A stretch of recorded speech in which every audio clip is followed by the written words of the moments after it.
Ready? Play. My name is Clara Towson, and I'm a friend of the show. Boom. I am Francisca George, and I'm a friend of the show. Perfect. Hi, my name is Susan Leemans, and I'm a friend of the show. Boom. Yeah. My name is Zainab Sammaz, and I'm a friend of the show. Boom. Hey guys, my name is Sasha Vickery, and I'm a friend of the show. Boom. Hi, my name is Lloyd Harris, and I'm a friend of the show. Perfect. Hi, my name is Jasmine Paolini, and I'm a friend of the show. Wow, Jasmine, you got it in one time.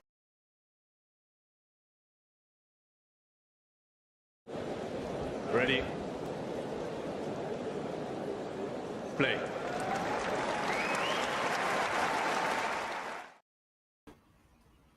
Hi guys, how are you? Good, thanks. How are you guys? Hi, good, thanks. Having an array of players give that sort of intro often gives us a few segues and links. I mean, Lloyd Harris has had a pretty epic week. Zainab Sammaz, of course, having Gokap on the show in particular makes that more relevant. And Jasmine Paolini, of course, who's in action right now. I've actually got her on my screen. I know Alcaraz and Tiafoe are going to be getting underway shortly as well. And that's what basically Eddie and I will be mostly focusing on, although I know Gokap is going to keep an eye on Paolini and Andreescu, and understandably so. Just some first week reflections, Eddie. Any highlights and lowlights from this week at Wimbledon? Put you on the spot there, haven't I? Yeah, well, I enjoyed. What did I watch last night? I was watching. I saw some of the Fernley match. That was good. Actually turned out to be better than I expected, especially after the first couple of sets, right? Because and it started getting better from the middle of the third set onwards. Yeah, it was a bit of a fight back there, so it ended up being like a pretty entertaining match. Did you think he might go 5? Because I just didn't feel that was going to happen, but I know he had great points in the fourth. Well, in the fourth, it just came down to that double fault, which sort of handed the break over. I felt like, yeah, it was pretty close. I mean, I think Novak said himself he felt like could have gone to a fifth. Up until that point, because I think he was just serving very well. And what was it? Yeah, Fernley, he was going very big on the second serve, and that was keeping him in the match, I think, for a lot of it, because and yeah, he just went too hard at that moment, and he didn't hit many double faults, but yeah, I mean, that's just we see it happen a lot, right? When it's an important point, the player hits a double fault, it happens so much. But yeah, I mean, it turned out, yeah, I was pretty impressed. So yeah, looking forward to maybe seeing him in the future. But yeah, I mean, for Novak, it was just obviously happy to get through. I think you can't maybe judge him too much, because I think he was maybe struggling a bit with the wind. I know he's never been much of a wind player. And then he, obviously he's thinking about his movement a little bit at some points, but yeah, he's probably disappointed to get broken back, because maybe he switched off a little bit. Didn't really expect that Fernley would keep at it in the third set, and he got himself into trouble, obviously, because Fernley won that set. But yeah, it was a pretty interesting match though anyway. What about you, Gokap? Any Wimbledon thoughts after 4 or 5 days? I loved the ceremony last night for Andy Murray. I mean, I thought it was very Wimbledon. It was simple, elegant, emotional. I thought they did a good job with the video, and I don't even know Sue Barker that much. I think Turkish TV didn't, broadcast the interviews that much until a few years ago. But even I was emotional, when she got on the court, and then seeing both Murray brothers' reaction when she walked in. It was pretty cool. And then all of the people, all of the players, legends standing behind. And it was a funny interview. I mean, that was not surprising from Andy Murray, but still a fun and funny interview. When you said it was very Wimbledon, I thought you were going to say that there were long queues and lots of rain and some silly old traditions that they're still stuck in the mud with. But no, I jest. Yeah, Andy Murray's personality, Eddie, has It's probably always been the same, but I think it took the British public a few years to kind of maybe get that dry sense of humor, right? Yeah, it's a shame because I couldn't watch that one live. It was too late here. I wasn't going to stay up and watch the match. And unfortunately, they lost the match. But yeah, it was a nice ceremony. I watched it on YouTube today, and then it's just quite a contrast, I guess, though, from his sort of on-court demeanor at times, especially when he was younger. He's actually very relaxed off court, and all the other players talk about this. He's very relaxed and friendly towards him and stuff like that. I mean, yeah, he's got that kind of sense of humor, and people started to realize it, and I think he became a bit more endearing to them because of that. But yeah, definitely, yeah. All right, well, listen, we've got some tennis to talk about today. I can see Alcaraz is serving first. Just getting underway. Gokap, I can't decide who's the favorite in this Paolini-Andreescu match. One person is in the form of her life and has been throughout most of the year, has taken huge strides on the other two surfaces that we know and love. But this is not quite... Oh, I know that guy. I know that photographer.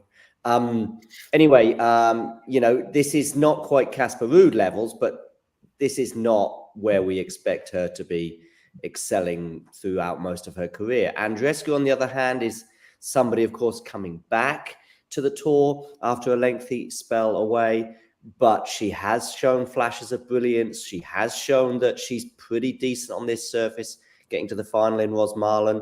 So that kind of balance it all out, right? Yeah, I agree. I think it's very close. I watched Paolini only once before this match, I think on grass. Okay. And I think she has a good game for it.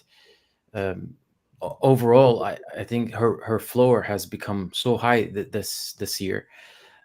With she's not a counter puncher. When she sees a short ball, she'll definitely go for an aggressive shot from the baseline. She's not shy away from coming to the net. She had great doubles success this year. And even on the hard courts, she was really attacking a lot of the times at the Australian Open in Middle East. And her footwork is so good. It looks so good. It's like she grew up on the surface. It's the feet are so fast, and she can slow down very quickly. But she doesn't have anything explosive. She doesn't have a big serve, which I think Andreescu has. She saved a few break points with 2 aces and a service winner, and the second service in the match. So I would go slightly Andreescu. She has all these variety shots, forehand slices, chips, everything. I mean, Paolini is not going to be disturbed the most out of the field, but I think she'll be puzzled still. It's a lot of different balls coming from Andreescu's side of the court. And Alcaraz, Tiafoe, Eddie, some sort of thoughts ahead of that encounter? And it's kind of, if it was a Tiafoe maybe a year ago or something, or earlier, I would be thinking this would be going to be potentially a really interesting match, because I think Tiafoe, he does have the tools to do well here in Wimbledon, but it's just obviously based on recent form and for Tiafoe. I mean, I don't think he's been very good at all, but compared to how he was in previous years. But yeah, so I'm not entirely sure, but he has fought pretty well. I mean, he came in that first round match, he came back from 2 sets down against Arnaldi, which obviously was, ended up being a good result for him. A lot of people thought that maybe Arnaldi would get the upset there, but I think it's interesting because often, like, it's when these big matches come around that players will start to pick up their game again, because he's had a few decent results under his belt. He might be a bit more relaxed now, so maybe he can make this interesting. But I'm still expecting Alcaraz to ultimately probably get this done in 3 or 4 sets, probably. That's my prediction. Yeah, so yeah, it's a different Tiafoe, isn't it? I'm just going to stay with Andreescu Paolini at the end of this set, and then I'll switch across. The poll, which has just one vote, unsurprisingly, has gone the way of Carlos. By the way, I've just created this poll. For those of you wondering if it's been up for 24 hours and we've only got one vote. We're not the biggest YouTube channel in the world, but I think in 24 hours we would get more than one vote. But it's difficult to make a case for Tiafoe today, I think. Don't you, Gokal? Yeah, the only thing I'm thinking about is, I mean, Tiafoe had the worst season probably of his career, and suddenly he wins 2 matches at Wimbledon. I think that has to give him some belief. And this matchup is, I think, what he likes. It's on the big stage. They'll play a lot of hot shots. It's not going to be a boring match, which he loves. I remember Zverev saying this. I think it was at in the Breakpoint docuseries. He was saying, "I have to try to make this match boring against Tiafoe." Okay. And Alcaraz is not going to make that. I think Tiafoe will like it and try to, up his game. But still, I think this is the only thing. Otherwise, Alcaraz has to be the clear favorite. I agree. I agree with you on all your points. I think that at least he can enjoy the occasion without having that burden, because he's not like he's not getting to semi-finals and losing to Djokovic or Alcaraz or Sinner, and those things happen, and whoever you are on the planet, pretty much, unless you're one of those 3 players. So the problem is he's actually going out in rounds 1 or 2 to people who he's been a little bit disparaging about, let's say. And that's where his frustration obviously comes out, and his anger comes out, and in what he's obviously said this week regarding those players, calling them clowns. I wonder if he regrets. I'm pretty sure he does. He generally comes across as a nice guy, but he's just in a really, been in a bad tennis place. But you're right. Today he can enjoy things. He can have fun. The only asterisk by all of that, what I've just said, and I would highlight with what you've said, Cook-Up, is there was a fun occasion last year which should have been great, and was when he was still, a top 15, top 10 player, and had recently won Stuttgart, was at the US Open against Ben Shelton, and he kind of just went into his shell in that match. It was 4 sets. I think before the match, it was a 50-50 call. Maybe even Tiafoe was the slight favourite. And yet, a couple of hours later, we're like, where was Tiafoe today? When the moments of standing up, he almost went into his shell. Of course, an all-American affair in New York. I think the crowd were a little bit more divided. Maybe he was hoping for a bit more support. And since that moment, we often look at watershed moments, and I think we do look too much into them, and I'm sure I am doing so right now, too much. But it is a funny watershed moment, right, Eddie? Yeah, I'm just a little bit distracted. Sorry, the tennis here. Yeah, because great. Tell us about the tennis, because I want us to be like election night in the UK or any election night elsewhere, by the way. And I want to be interrupted, and you go, hang on a second, my friend. There's an important point to talk about. Well, it was a little half chance. It was 15:30. Hang on, Liz Truss is coming on. Hang on. Yeah, Tiafoe was coming out pretty aggressive there on Alcaraz's return game, but it's back at 30-all. But we'll see if. Cool. I love Eddie. You're more than welcome to interrupt, but one of Eddie's sort of subtle interruptions is something like, "Oh, what?" These sort of moments. And I'm sometimes listening to you or watching you with a couple of other people, for example, and I'm thinking, Eddie, just tell them what you've just lost your breath over, because I've seen it too, in the middle of the point, just another little, like you talked about, it's the kind of point that Tiafoe would enjoy. It's a little Alcaraz playing a drop shot, and then we had a little bit of cat and mouse, but Alcaraz ultimately coming out on top there. But yeah, that's the kind of tennis that Tiafoe likes to play. But then we've got Alcaraz serving it out with an ace, so holds 2-1. Yeah, that's the problem for him as well. Alcaraz likes to have fun too, and I think he's better at it than who's going to be better on the day, especially in the first games, first sets. Yeah, I think so. There's with the women's side, at least here, I think we've got a bit more intrigue than in Roland Garros. From the moment Iga wins the match against Naomi, I was pretty sure the tournament was done, and it panned out that exact way. And we had some nice matches, interesting matches. Paolini, Rybakina, I think, on the women's side, for example, among others. Sabalenka against Mira Andreeva as well. But I was thinking it's going to be a cakewalk now for Iga, and that's how it panned out. At Wimbledon, there's certainly intrigue. Even in her match with Petra Martic yesterday, Martic served quite well. She had a slight back issue at one point, but didn't undermine her too much. And you just never know with Iga. You know, that match on clay, and it's probably love and one. Whereas on the grass at Wimbledon, it's like one break of serve in each set. And that's the intrigue about Iga's run. And I think there'll be some drama as well along the way, like there was last year. Yeah, this is a very different feeling than Roland Garros, definitely. Yeah. You know, it's anything can happen. And maybe that Ostapenko match that she always had it in the draw, but Ostapenko always lost before that round, might happen this time. One more win each. I mean, I think Iga will probably win. It's Ostapenko we're sort of relying on, isn't it? But she's got quite a tough match now, Swiatek, right? Now she has to play Putintseva. I mean, that's potentially. I mean, I don't know what you think. It's because obviously Putinseva's come into this tournament pretty well. But do you think maybe she could take out Swiatek? Yeah. I mean, again, this intrigue, Eddie, and this talking of intrigue. Oh no, it's a game point. Is it a game point for Paolini? Yeah. My streams, by the way, on my stream might be ahead of both of you. Unusually, 80% of the tour I'm behind, but my Amazon Prime in Germany is pretty up to date. The intrigue for Iga is also her draw is. I think Petra Martic round 2 is tricky. You know, she's going to have to play a non-seeded player, and I think Martic is quite good on the grass.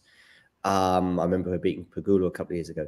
Then you've got Putintseva. Then you've got Ostapenko, and I know, you know, we're relying on Yelena a bit, but then you've got a quarterfinal against someone. I don't know who that would be, but then you've got Rybakina, and then you've got, you know, Coco or Madison maybe in the final. And yeah, that run, if she won Wimbledon for the first time in her career in that manner, wow, that would be fully deserved.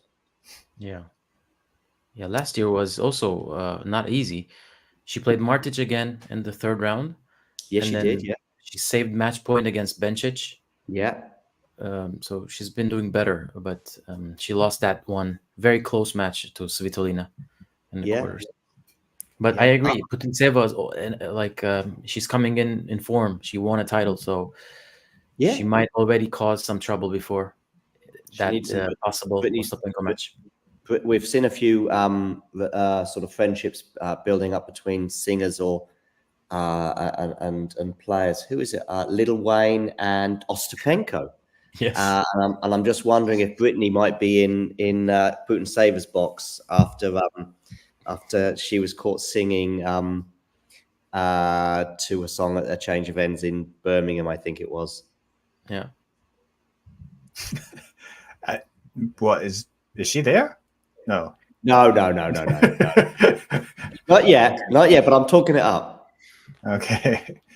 Yeah. I mean, you were talking about how Swiatek's got a tough half. I mean, that little section where Rybakina's in, she's playing Wozniacki, and then she has to play the winner. I mean, probably Rybakina gets through that one, but then she has to play the winner of Kalinskaya or Samsonova. So that's a lot of potentially difficult matches. And then one of them will maybe end up facing Swiatek if she gets that far. If it's like the semis are, but yeah, not easy. Yeah, Andreescu here serving at 5-6. Tiafoe's hanging in there right now, right? I mean, he's not threatening the Carlos serve as far as I've seen on the scoreboard, at least. No, I mean, no break points or anything. But we're at 30 all though on the Carlos serve. So okay. We've got Andreescu serving to stay in this first set, and it's love 15 on my screen. Gokal. Yeah, I'm at the same place. Okay.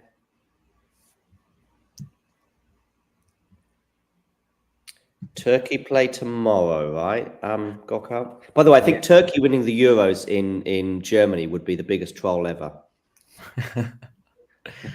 That would be like a home win for us. I know.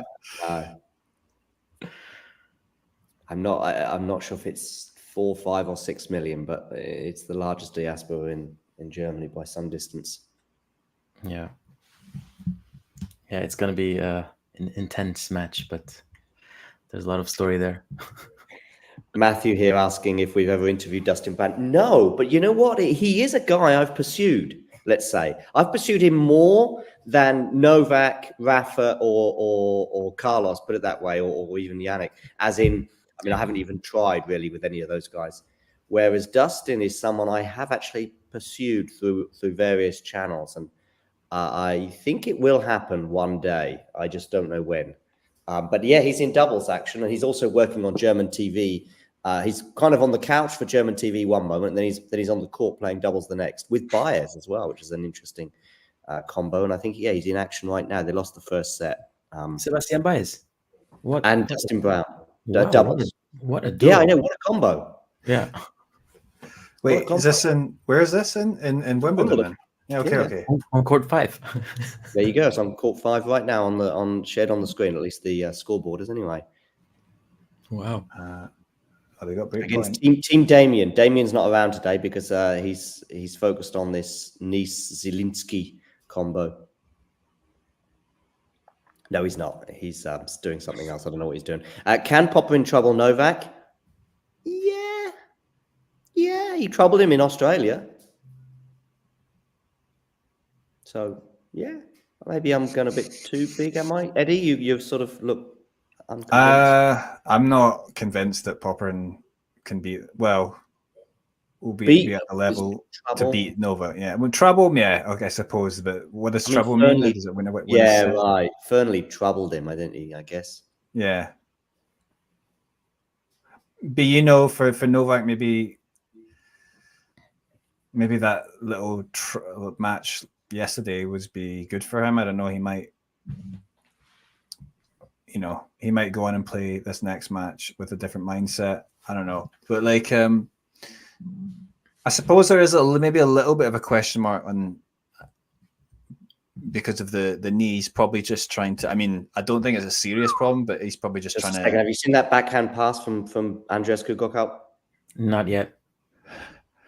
You're about to see it. It's nice. It's nice. Doable. It's not like out of this world, but it was still very nice. So we're going to go to the tiebreak. Yeah, just before the tiebreak is what she needed. Yeah. Sorry, Eddie, go on. I was just saying, I think you could see at some moments that Novak is he's worried a little bit about the knee, right? But I don't think it's a serious issue. I just think he's trying to be cautious because he's good enough that he can maybe do that and still get through matches. He's probably thinking about the first week maybe, and then. But yeah, I think though for Popperin though, obviously a big serve, but I don't think that it's gonna be enough for him to actually really cause Novak trouble in terms of I just don't I don't see it. Gokal, this point. Oh my God! What a point! Yeah. I was listening to you, Eddie. Don't get me wrong. I'm doing my best to divide my attentions, but it's backhand, inside out, forehand, squash shot, drop shots against each other. This is the fun match. Switch to this one, everybody. It is, especially right now at the tiebreak moment. Forget about the defending champion. Yeah, in what we described as a fun match as well for both players. Yeah, just that point was nuts. I'm loving this. I guess maybe the two players, they are quite contrasting in their ways, and they've both lost their first 2 points on. So that second point was completely different in a different way as well. But as things that different are, when they're different, they are in different ways, I guess. There is something I just want to very quickly touch on, though I could probably be here all day talking about it. Yeah, the Wozniacki thing yesterday, I did find it kind of annoying. And I do find Wozniacki, Mario asked me recently in Berlin, is there a player who you sort of don't like? And Mario found it more difficult than me, I guess, to answer that question. But she was the player that sprung to mind that She's the one player that kind of does get under my skin for various different reasons. Now, I then tried to balance it in my head, the argument about her obviously trying to get off court, basically all the way through the match, trying to sort of, make things different, if you like. And then I started to think about Lauda Siegmund against Coco Gauff last year, and I was fine with Lauda doing things differently, if you like. But I don't know. There's a lot more with Wozniacki because there's a lot of other comments that come out and wildcard complaints and yeah. Anyway, lovely point here from Jasmine Paolini. It must be the fourth point because the other one was horrible. Yeah, but you're about to see this one. I mean, just a lovely winner and yeah. After seeing that terribly high drop shot from Andreescu, I was going to say, if you switch to this match, go back to Alcaraz Tiafoe. Okay. Yeah. They peaked too soon. Tiafoe's at 30 all on his serve, Eddie. Oh, I'm not just there yet, but I'm just watching this point now. Dossa is serving for the first set. Tommy Paul is up a set and a break on Bublik. I think they stopped playing, by the way. Maybe. Oh, have they? Is it going to rain or something? I don't know. That was actually a tremendous rally to bring up 30 all. A really long rally. Very good hitting, but ultimately it ended in with a Tiafoe error. So. Yeah, 30 all again. A little bit of danger for the American. We are back on serve here. It was 3-1 Paolini, but it's now 2-3 with Andreescu's 2 serves. It was a 22 shot rally. Wow. The gap between the favourites and the also rans, and then the in-betweeners. So the favourites, I guess, Swiatek, Rybakina. The sort of near favourites, Coco and Madison. The in-betweeners that I would include Paolini and Andreescu in that conversation. And then the complete outsiders. That gap, though, is not that big. If you said one of these outsiders is making the final, especially on this half of the draw, I'd go, yeah, could happen. Good. You just need to win 2 or 3 matches and you're there, basically. Which is cool. I think we would add Jabeur to maybe the second group. Yeah. The group with Coco and Madison. Yeah. I agree. It's just that she's on the same side as I probably just forgot her slightly because she's on the same side. So she's gonna play Svitolina now today, and then she would meet Rybakina in the semis, or Kalinskaya. Rybakina, I would have thought. Yeah. Yeah, I mean, Svitolina is a 55-45. Yeah, there's this. If Ons plays her best, that she's capable of on this service, I think she wins. But there's the Sakkari section, which is going to produce a semifinalist out of Sakkari, Raducanu, Kasatkina, Badosa, Yastremska, like all these players. There's no other higher seed. Yep. So that's the sort of section. Yeah, that's the sort of I called them outsiders, but you might put Raducanu in a slightly higher tier than outsider, but yeah. Raducanu's Wimbledon just dramatically changed 2 hours before her match because from being in danger of going out in the first round, a semi-final berth opened up. I thought I just saw Ostapenko in the crowd, but I don't know. She's wearing like jeans shorts, so I just find that a bit of a, normally when we see tennis players in the crowd, they're wearing their baseball caps and logos for the sports brand that they're with, but maybe it's just a look-alike. 4-all, so very, very intriguing juncture of this tie break. It's been as tight as the match has. Yeah, Tiafoe struggling to hold here. Back at deuce.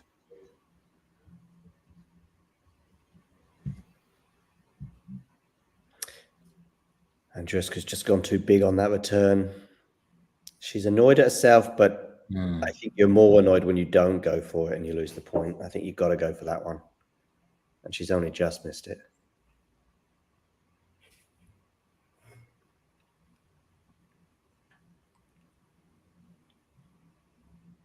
Yeah, it's out. Emma Navarro, where's she? She's on this half of the draw, right? She's playing Schneider, and then in the fourth round, winner of Goff Kartal.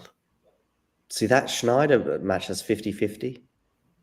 And if She you said lost to her last week, right? In Bad Homburg. Okay, Yeah, right. I was gone by then. I was in Bad Homburg for 2 days, but I went to Mallorca in the end. Ooh.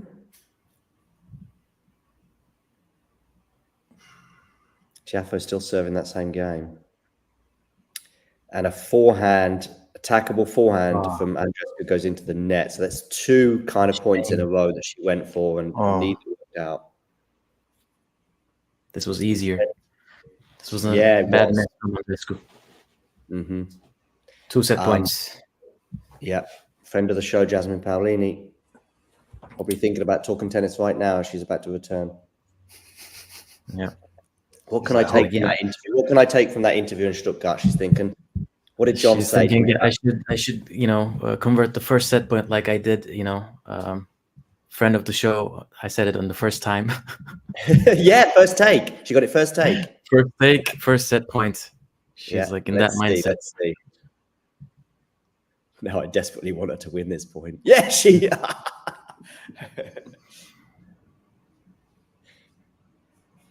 I think she just said talking tennis. Alcaraz has a break point, does he, Eddie? Yeah. Yeah. Tiafoe's just been struggling. He's made a series of errors, just going for too much. Paolini's won that set, by the way, 7 points to 4. But I want to see that last point again. I was probably too busy making jokes about talking tennis. How did Andreescu end up in that no man's land? Because that's just the worst place on a tennis court to be. Sometimes go on. I think she underestimated Paolini's speed to get to that ball. Okay. And then she started moving forward. I think she was impatient with the rally, but Paolini is fast. Yeah, but also you can't do half and half. You've got to go to the net or stay back. I have to see the point again because I just remember how it ended actually. Yeah, Alcaraz broke, by the way. Alcaraz is broken. So yeah. Tiafoe hanging back a bit, hit a sort of nothing backhand into the middle of the court, and of course Alcaraz stepped in and hit a forehand winner. So yeah, I would imagine Alcaraz is going to step up now, but we'll see.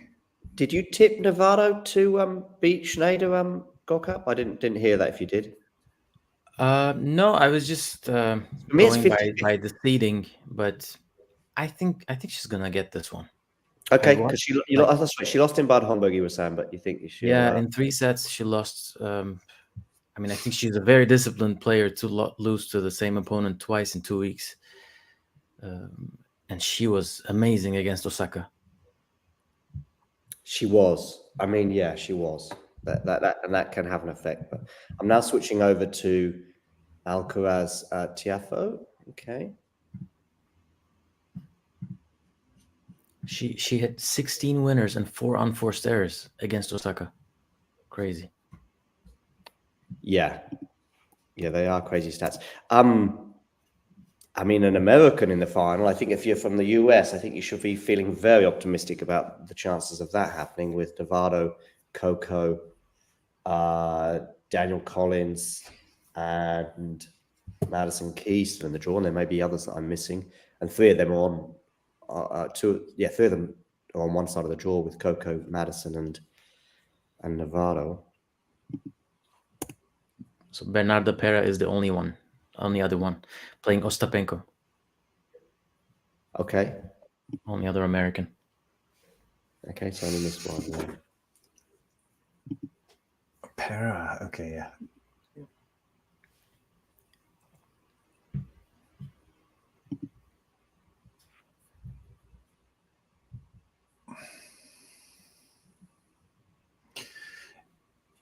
Yeah, just a comment there. Tommy Paul's doing so well. Yeah, he's up a break in that second set after taking the first set, and he probably welcomed that because his first 2 matches were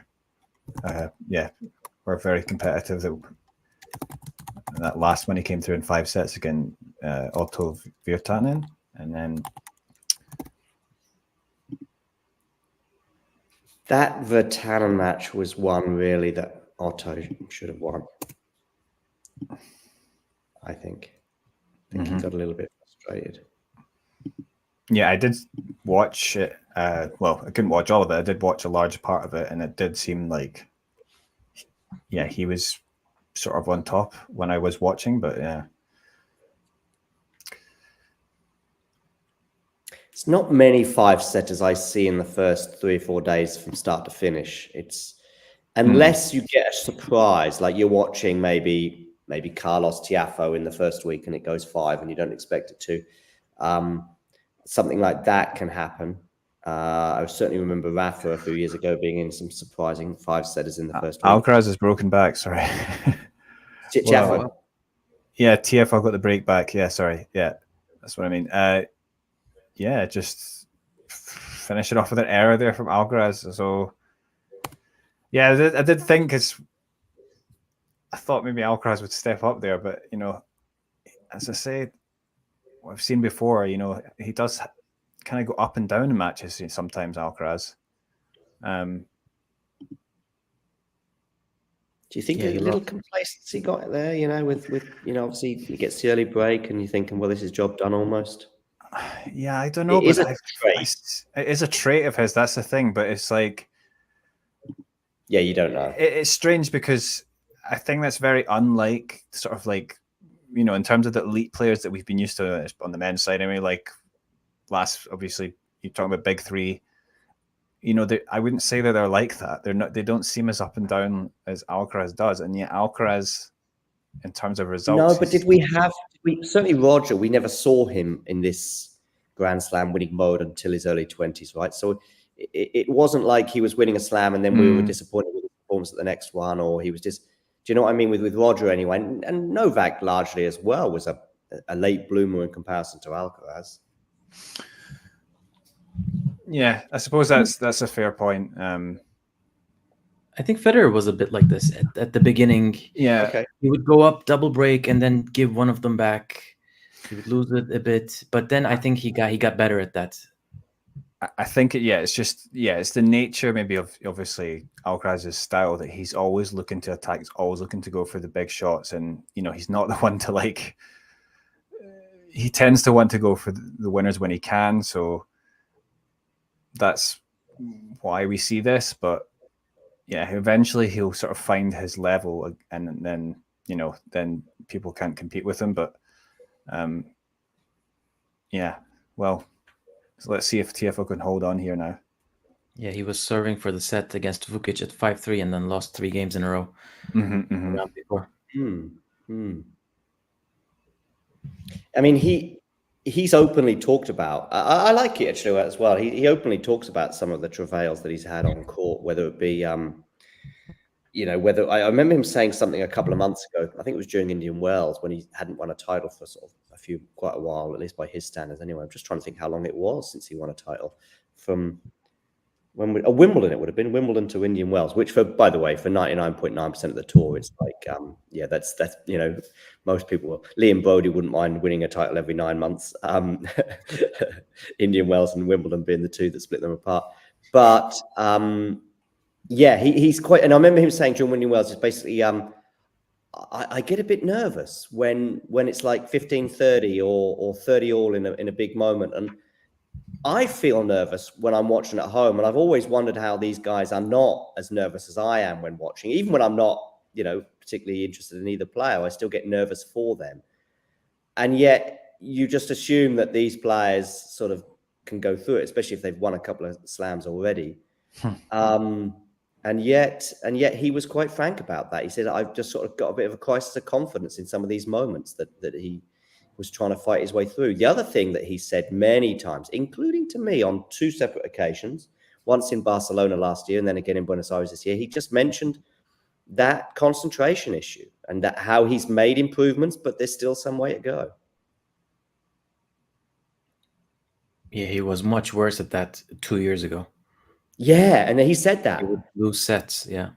He said that. So To be honest with you, I spoke to him in Buenos Aires, and that was when he was in the lull, of course, and he was just a week off getting that injury in Rio, and people were panicking, etc.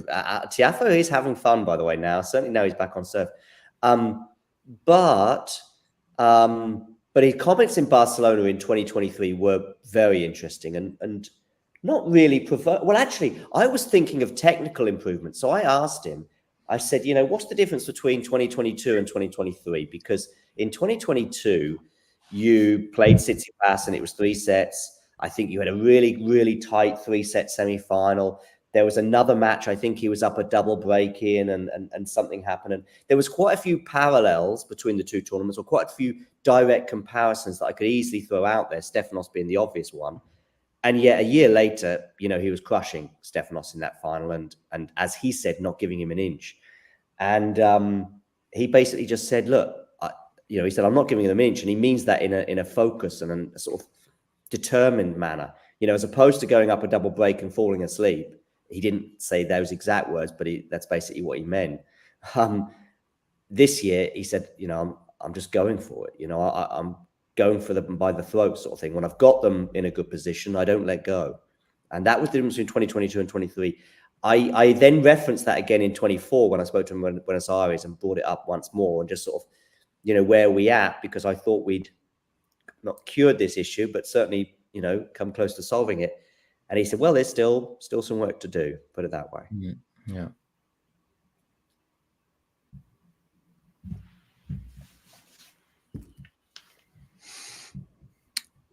Yes, like when I think about players that are just able to play, or at least give the perception that they're just playing every point with the same intensity, even against this, lesser opponents, I would say like Nadal. Like Nadal's always the one that comes across like, that's what you look to emulate. But of course, it's easier said than done.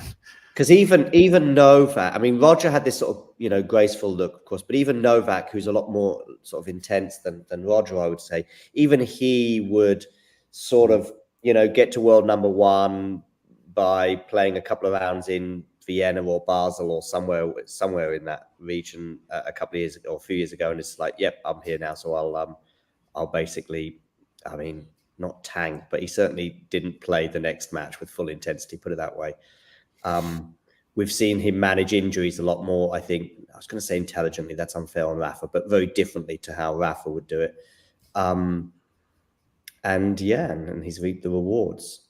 Alcaraz, by the way, on serve here, 4-all and 30-all. And I think Tiafoe is kind of a bit annoyed about how that last point panned out.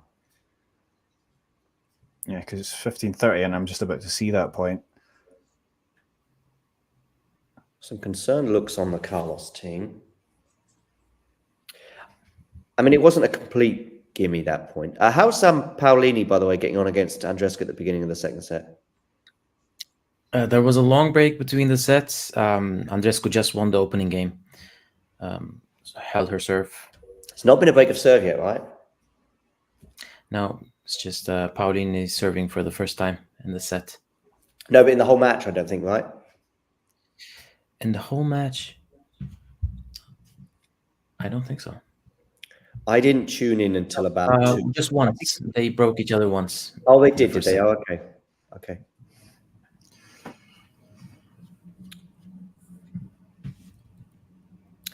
We will be having Raducanu against Maria Sakkari to follow this. I think that's another kind of... Some of these matches are 50-50s in my mind, but they're also... I mean, actually, I would make Raducanu a slight favour there. But they're also kind of... Like that Schneider-Navarro match, although I think I just can't call it, it could also be 1 and 2. Whereas Andreescu-Paolini, I know I'm sounding clever after the event, although I find it difficult to call it as well. 7-6, 7-5 does have a sort of makes sort of sense to it. I don't see Paolini blowing her away, or couldn't see it happening beforehand, like 1 and 2, in the way that Raducanu could win 1 and 2 today. She could. I'm not saying she will. And yet I still find it quite a difficult one to call because of that sort of up and down nature of her game. Yeah, I mean, Sakkari had such few last seasons at Grand Slams that you wouldn't be surprised with that scoreline if it happened. I mean, I don't remember her making the second week in the last 3 years. The last time I remember her making the second week was semi-final of the US Open in 2021, who she played. Yeah, Raducanu, right. And her press conference afterwards was, listen, I'm not having a go at it, but it wasn't quite Tiafoe-esque, but it was in that direction where she was kind of, I shouldn't be losing to players like this. By the way, we are at the most interesting moment of this Alcaraz-Tiafoe match, because Alcaraz normally would put those volleys away, but actually that sort of sliced backhand volley at the net did not work out, and we've got a break point for Francis.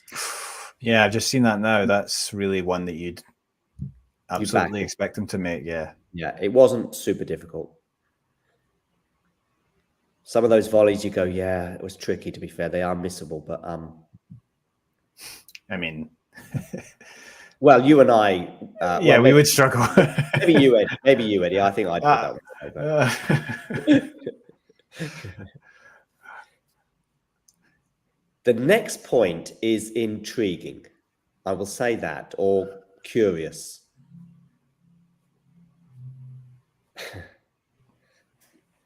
I like this sort of bromance that these two guys have, actually. I mean, you saw it in the Netflix thing. It's kind of interesting that Francis says to Carlos at the end of it, go and win this now.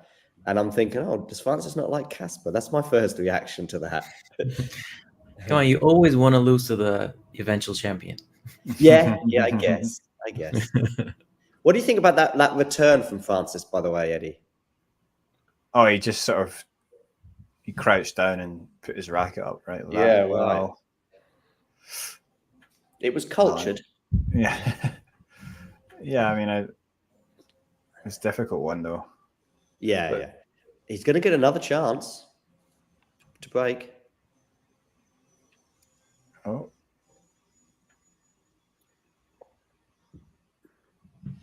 that was a nice backhand down the line, and then followed it up with another one poked down the line. So,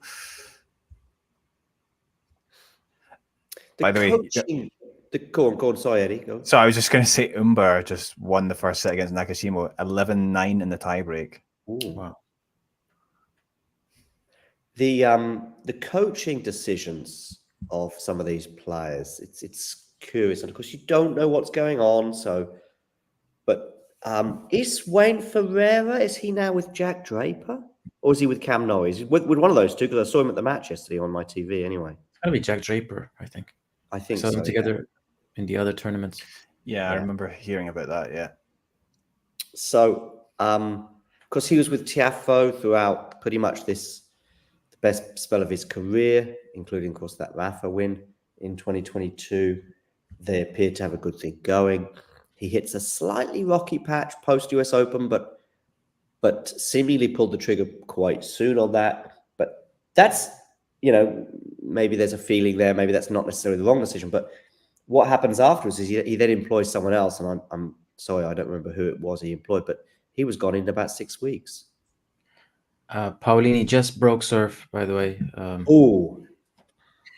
Yeah, a double fault from Andreescu at 15:30. She saved one, but then a very deep return into just near her feet from Paolini, and then she took it with a drive volley. That now has a very different complexion than that match. Who got the first break? Can you remember between Paolini and Andreescu in that first set? I can't, but let's check. Yeah. We're seeing very interesting traits here from Alcaraz in this game anyway, in that we talked about Grand Slam champions and winning mentalities. Well, he's been in a spot of bother a few times in this game. Well, spot of bother would be actually an understatement. I mean, almost getting broken. And then suddenly he's just bringing out big serves. There was a trait that he also demonstrated in that Wimbledon final last year. And I wonder if he can lean on that experience right now, because he's, these serves are getting him out of trouble at break points when he's in rallies, and Francis is winning those rallies, and then suddenly he's able to pull off. By the way, I just checked. Paolini got broken in the opening game of the match. Okay. And then she broke right back. So the first two games, and then they never were broken again until the end of the set. Yeah, good hold from Carlos, wasn't it? Really good, and really big. Because I don't know, I felt as though a break was coming just because of, he's getting into rallies, and Francis was enjoying those rallies and was getting up in those rallies pretty early on, and yet the points that Carlos won in the end was like, I'm just going to serve and serve well, and he did. And like I say, that Wimbledon final last year, for me, yeah, I mean, you could take so many, but certainly regarding that fifth set, the minute Carlos broke, he never lost more than 2 points on serve. He never got, because I thought to myself, he broke so early. I think it was 1-love or 2-1 or something like that. And it was like, my goodness me, he's got 4 more to go. He's got 5 more holes to go. It's not like he's just got 1 more to go or 2 more to go. And you're thinking he's going to have some hairy moments against the best returner, arguably, of all time.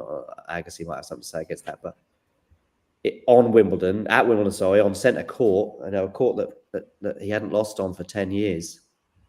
And Alcaraz, it felt nervy because it was Wimbledon final. But if you watch that set, you probably found it quite boring in the way that Carlos was holding so comfortably. But Wimbledon final changes things. Yeah, I rewatched that recently, like just the final set. And I had the same feeling as you did last year watching it live. And then rewatching it now, one game, he hit like 4 back-to-back service winners against Djokovic. That was mighty impressive. Yeah. He gets to 30 all when he's trying to serve it out. And you're thinking, okay, here we go. We're going to get a juice or a break point now. And it is going to get very interesting. But even then, the first serves, I don't know what his first serve percentage was. And I'm basing this mostly on feeling. But it felt pretty high in that fifth set, sorry.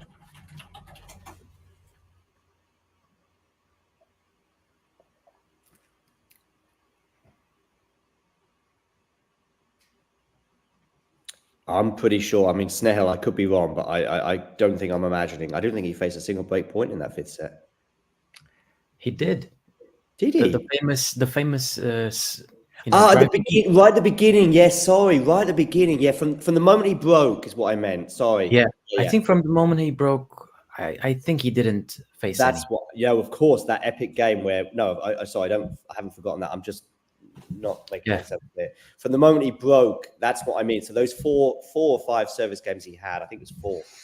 He didn't get to juice. But yeah, of course. I mean that point. I mean, we did some shows at the end of last year on matches of the year, and of course it featured at number 1, and we honed in on that point. If you're going to talk about 1 point from 2023 on the ATP side in terms of year-defining points, it's unfortunate that Novak basically cleans up the whole year except for this particular point. But this is the point: he cleans up except Wimbledon. And yet if he wins this point, and it's so dramatic and it's so questionable what he could or should do, and he's got 3 options on that point. And his 3 options are do what he did, which in hindsight, of course, doesn't look good. The smash, which would have been very awkward. He doesn't have to go big on the smash, but he could put himself very much in charge of the point. He also has another option, which is to let it bounce and go for an even more difficult smash. And I think maybe his abilities on the smash may have helped him make that decision. Now, I know I'm talking about this over the course of 2 or 3 minutes, but he's making that decision in half a second. But I think you can make those decisions in half a second based on your capabilities. But the letting it bounce thing, I've not heard people talk about that, but I think it might have landed out. This is a funny comment from Ghosty and Snehel as well.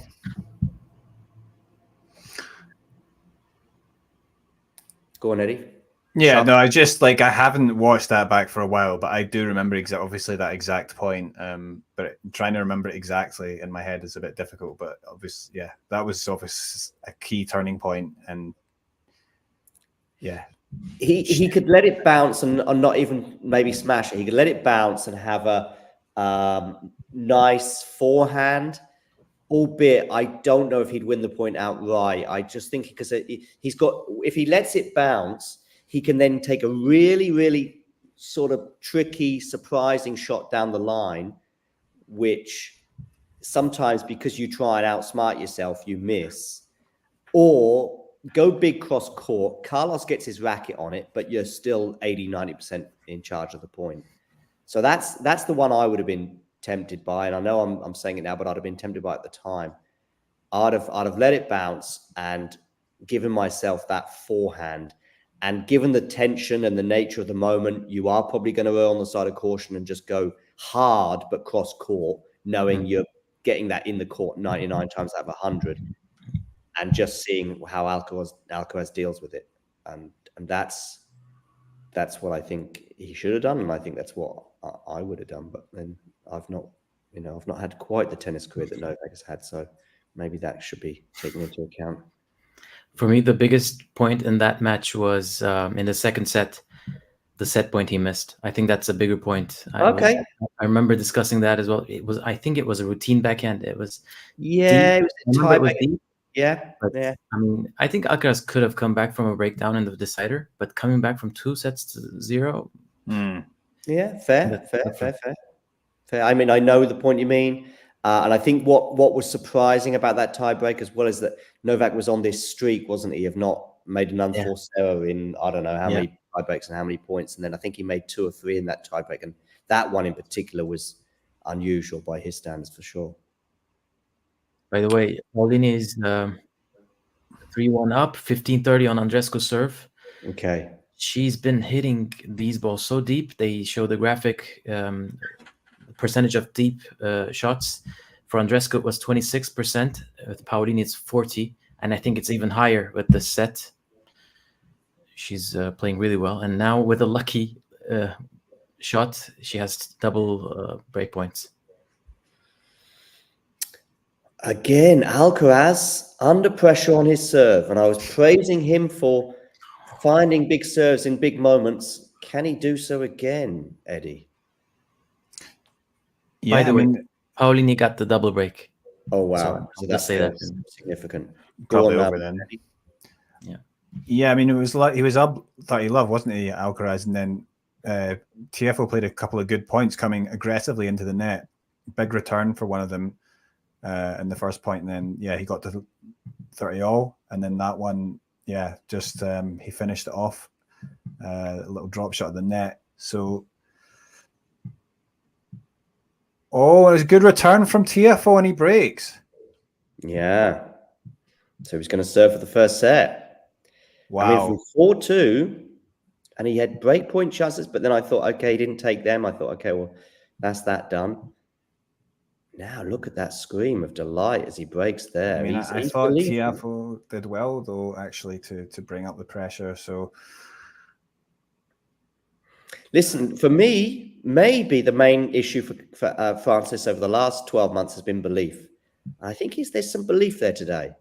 I don't know if that's going to be enough to get him over the line, but yeah.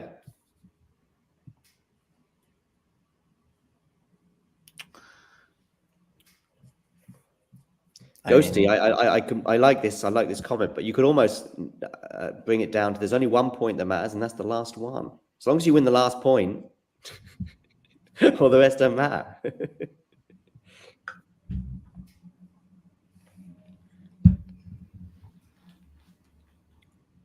So Francis serving for the first set.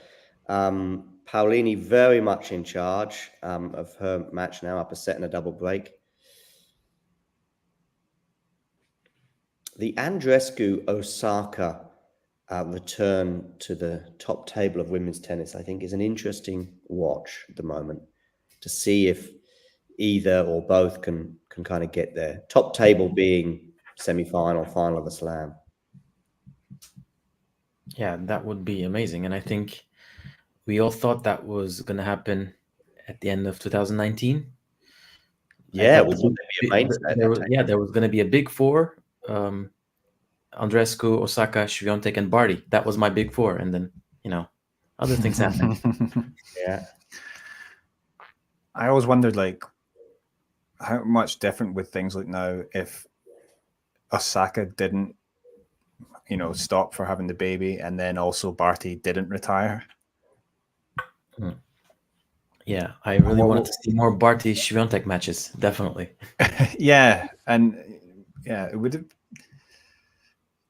But then, yeah, maybe some of the other players. I mean, who's won?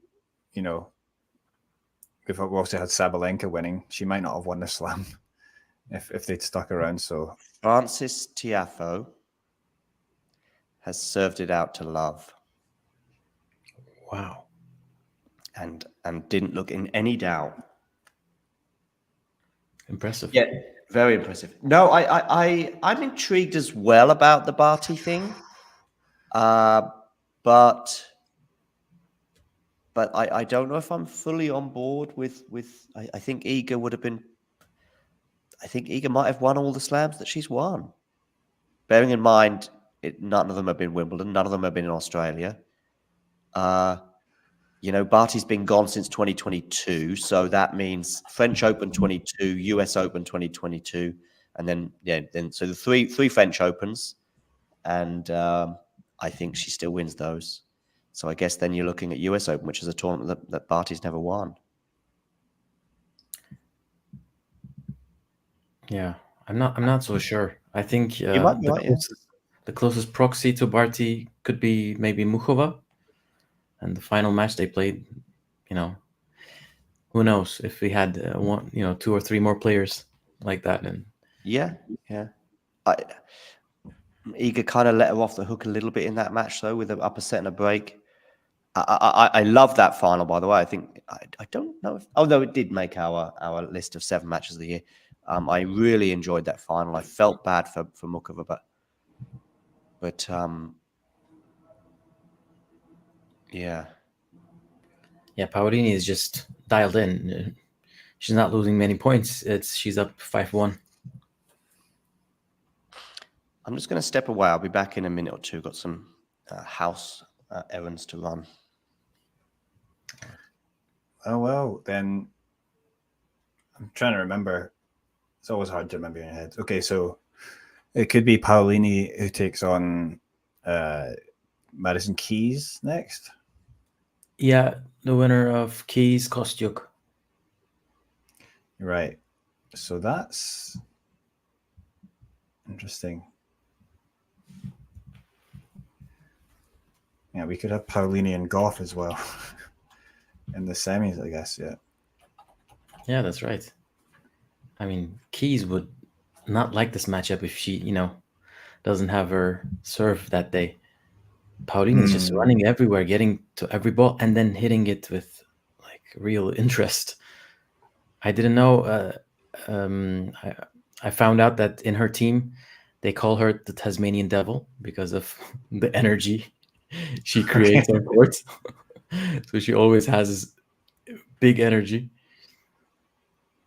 Yeah, that might wear Keys or Kostyuk, whoever comes out. Yeah, I like it. Oh.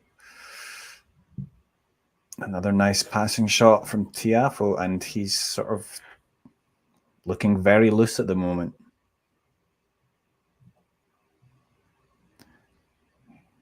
Maybe he'd heard us writing him off.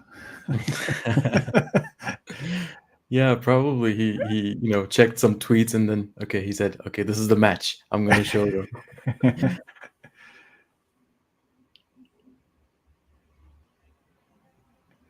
Yeah, but it's, I don't know. It's tennis, isn't it? I don't know. You come in, suddenly you don't have that pressure.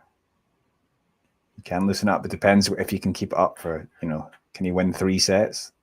Yeah. I'm not sure. Yeah, he must be feeling like he must be in a very different mood compared to the rest of the year, because I thought he would maybe miss Wimbledon, because of I think he fell down and he had to retire from the match at Queen's. Oh, right, yeah. And then now winning 2 matches in a row, and he came back from 2 sets to love down, I think, against. Yeah, that was the first match, right? So. Yeah, that's just maybe what he needed to kickstart his comeback, I guess. Paolini has 2 match points now. on Andreescu's serve.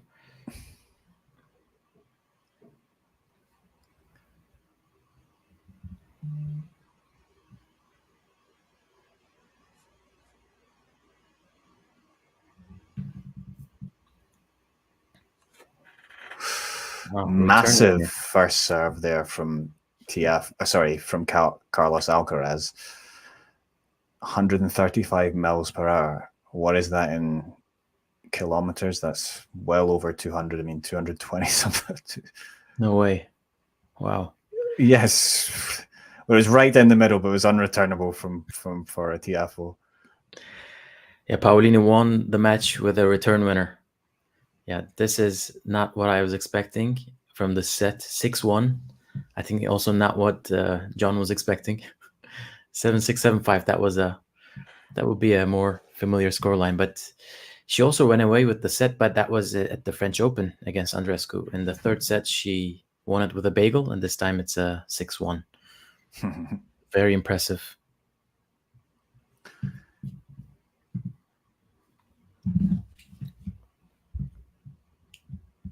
What is she gonna be like? Is she gonna be a top 4 seed soon? she's climbed Paolini? up so much. Paolini, yeah. Yeah.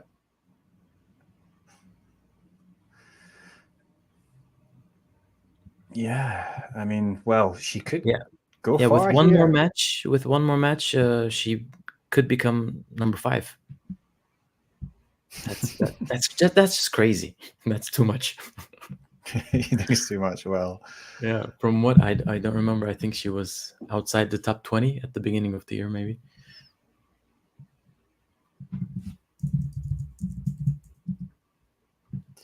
Yeah, Tiafoe looking very good at the moment.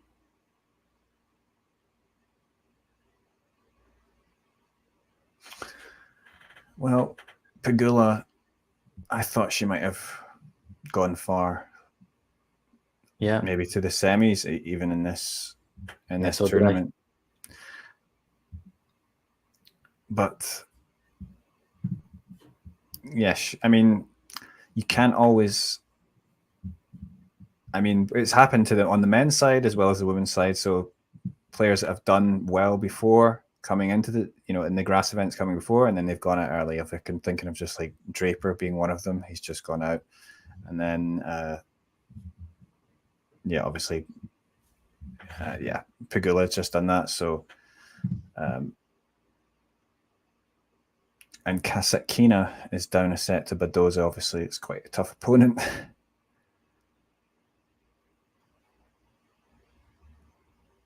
Tommy Paul is about to serve for the match, 5-2 in the third set. So that's gone past very quickly. I do think Tommy Paul, I mean, if Alcaraz does get through here, I think Alcaraz has got to be wary of Tommy Paul because they'll play, it would be in the quarterfinals, is it? If they get there. Yeah. Quarters? It would be in the quarters. Although Tommy Paul, after this, he might have to play Bautista Agut, who's ahead against Fognini, obviously.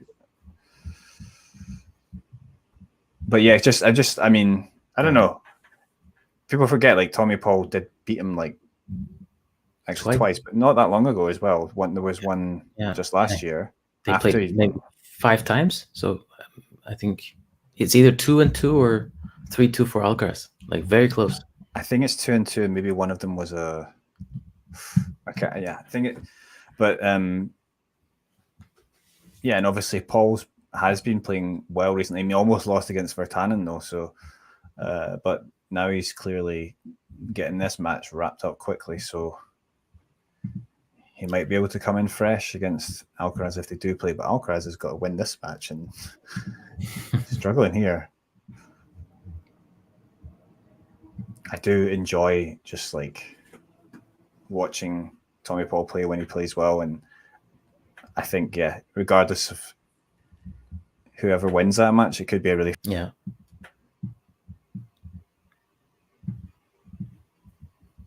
He's fun to watch. I think he's one of those players where I don't see where he's gonna go with the shot. I think he disguises it very well.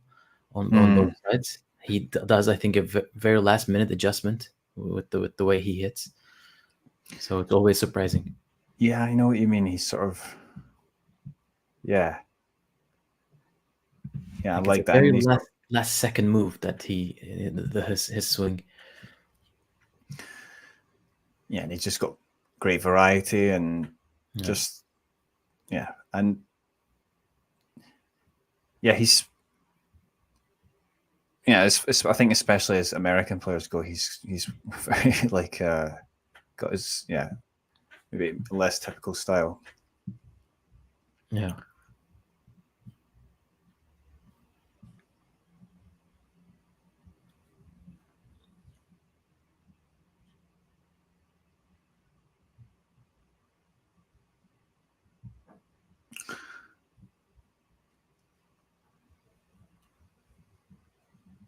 I was thinking, what are maybe your thoughts on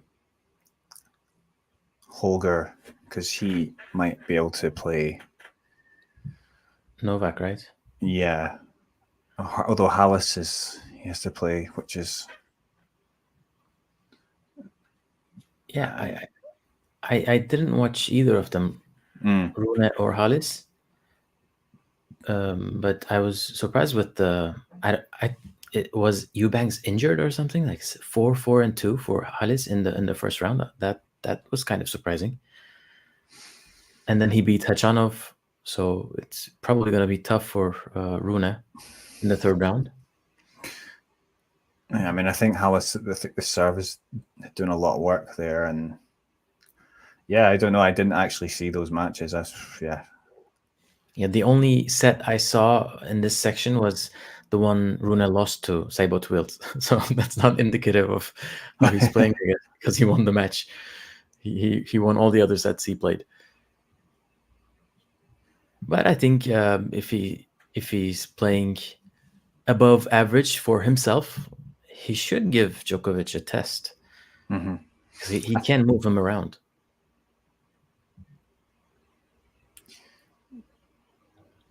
Yeah, he reached. Yeah, it was it was last year that he reached the quarterfinals, didn't it?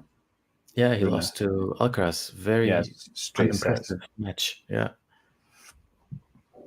but I remember, and obviously his level in general has dipped since then. But I remember going into that match thinking, "Oh, Rune was quite impressive because he beat Grigor Dimitrov," and I remember thinking Grigor Dimitrov was playing so good at the beginning, but somehow Rune came through. But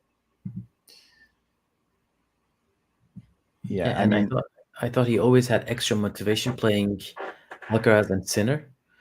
So I had expectations from that match, but I think maybe he did too, and then he kind of disappeared until the last set. That's the image I have of the match.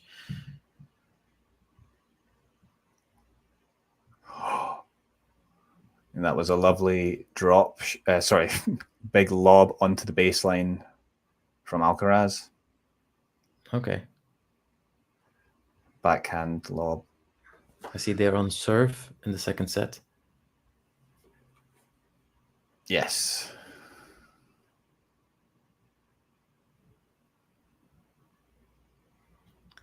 Yeah, now I'm just checking the scores. Of course, last year he played 2 tough matches, beating Dimitrov in 4 close sets. And then Davidovich Fokina, where, Davidovich hit that underarm serve 8-all in the deciding tiebreaker. Oh my God, yeah. And then Rune won that match. So this year is a bit different. Maybe he's going to be, fresher for that big match. Of course, it's not going to be in the quarterfinals this time. It will be a round before. Yeah, 4th round, right? So yeah. But he has to go through the Frenchman first.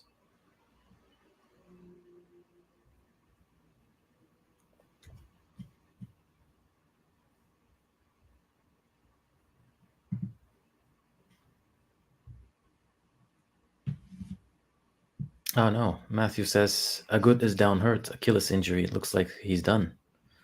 Oh, that would be a big shame. I mean, he was playing really well these last weeks. Yeah, I mean, because he's had his struggles. Obviously, it's natural. Maybe he's 36 now or whatever his age is, and but he's been such a consistent performer, and he can do well here. That's what I was thinking. He's maybe going to have a little run. Then, wow! So that if he does retire, then that gives puts Fonini into the fourth round. Okay, he's apparently back on his feet. Oh, okay. Okay, it's not a Hurkacz this time. Oh, Did you see that? Did you see that? You know, I saw. Hurkacz getting that big medical timeout and then doing it again. Yeah, well, I saw people talking about that. I mean, I only saw bits of clips from the match. Actually, I couldn't see the match, but yeah. So he actually just he did like a dive volley again, or is it? Yeah, he did it. I think the next point after they restarted. But I think he injured his knee not when he fell down, but when he was trying to get back up. Right. But yeah, still a big move. After it was a long, medical timeout, and he couldn't even move. The first part of the MTO was where he fell down. They couldn't even do it at his chair. It's a shame because he was obviously has great chances here to do well, and he would have faced Novak in the quarters. Yeah, and last year as well, I think he had a good run up, and then he lost in the first round. I want to say to Davidovich Fokina, but I feel like he's had. I mean, he's had like one good slam run? No, that was not last year. So that was some time else. He made it to the fourth round last year and lost to Novak. Right. In 4 sets. Okay, it was the year before, 2022, that he lost in the first round to Davidovich.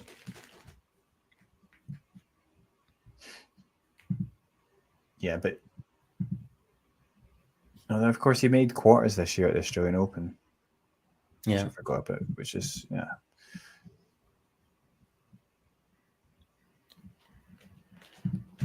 I saw Ghosty's question. Why didn't Hubi let Fizz finish out the match? Yeah, when I was watching, I felt like he was in so much pain that he didn't even. It came to me like he didn't even think about it, but he could have. Yeah, he could have just stood there for another point because it was just 1 point left.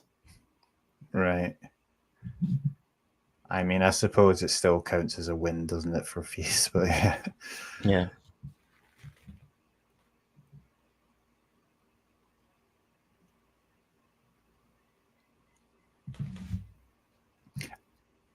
I mean, if it was so bad that like he just wanted to get off, because he's so concerned about his knee, I could maybe understand it. Just in the moment, he just doesn't want to get any other injury. Just like but if you could just stand there and not do anything. This guy did another dive volley, so I don't think that was the concern. Yes, true. Oh yeah, he would have had to serve. Thank you, Jane. Maybe just 2 underarm serves. There you go.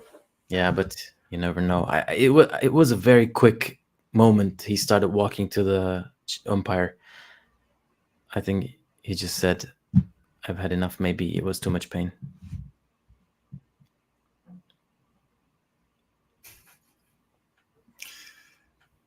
I mean, he could be. Maybe he is just like being petty and just didn't want to give him the win. I don't know, but like, I mean, he looks like he would be the last guy to do it. Yeah, I don't get that impression from him, but these guys are very competitive and something. I don't know. No, I don't think so, but yeah. Tight match between Lulu Sun and Julin. Did that start? Yeah, it was Lulu Sun won the first set in a tiebreak, and it's on serve at 5-4 to Lulu Sun in the second set. So, oh my gosh, she's a game away from the fourth round. Yeah. the draw sort of opened up there, didn't it? Because Julin took out Pavlyuchenkova, but I kind of saw that one coming, but yeah, Lulu Sun, she got Zhang Qinwen's draw by beating her. Right. And actually, I kind of thought that was a weak section anyway, because in terms of the seeds, because obviously, Zhang has not really got the grass experience. Yeah, I'm just checking the scores now because I haven't gone on the live scores so far. Navarro Schneider, they're in the deciding set. That looks fun. Schneider won the first set 6-2, and then Navarro came back 6-3. Okay.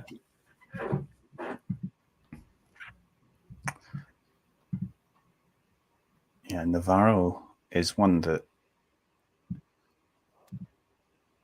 Yeah, she just got to the semis, didn't she? In Bad Homburg.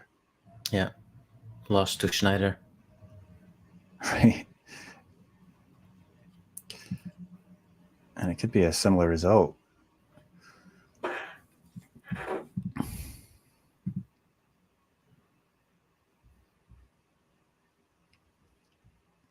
Oh, just in.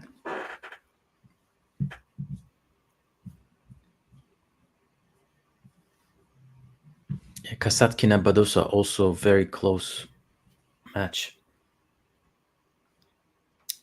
Badosa won the first set 8-6 in a tiebreak.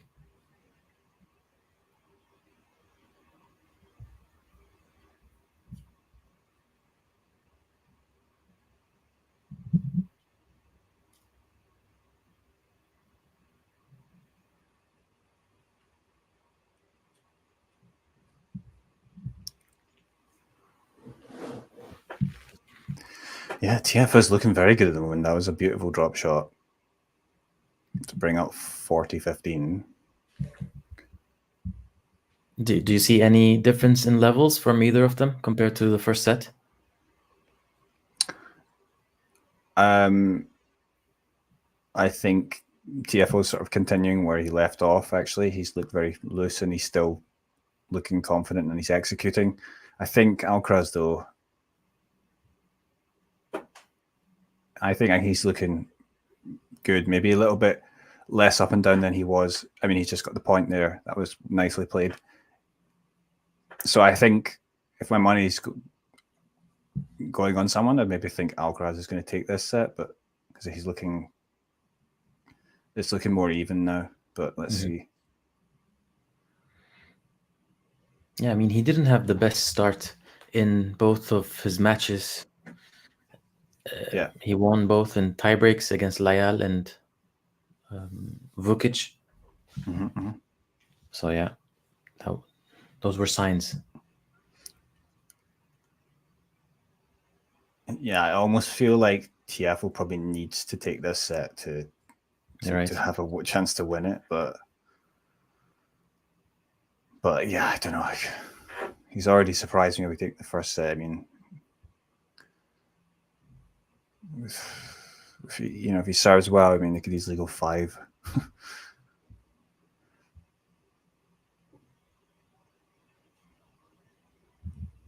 Yeah, I just turned it on. Nice rally. Which one did you just see? That was the one to make it. To go up breakpoint for Alcaraz. I just saw the one Tiafoe. He missed the forehand into the net. Yeah. The forehand down the line. You're slightly ahead of me. Okay.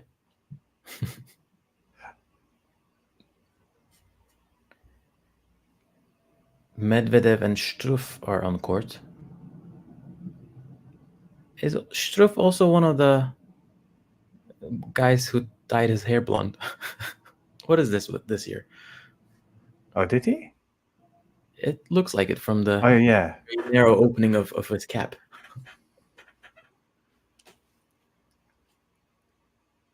He defeated Zhang Zhizhen. Zhang, yeah, that's right. Yeah, 4 sets. I thought he was gonna lose against Zhang. Did you see the match? Or No, not at all. okay. Yeah, it was good. If it's so tricky on grass, though, because it can be such tight margins if you're two guys serving well. Oh. Yeah. Did you see the video ATP made for Zhang with him sleeping everywhere at all times? Yeah, I like that actually. It was quite funny. It was one of the funniest content I've seen in the past year. Yeah. And I think he's a funny guy. I didn't listen to a lot of his interviews, but he comes off as like naturally funny.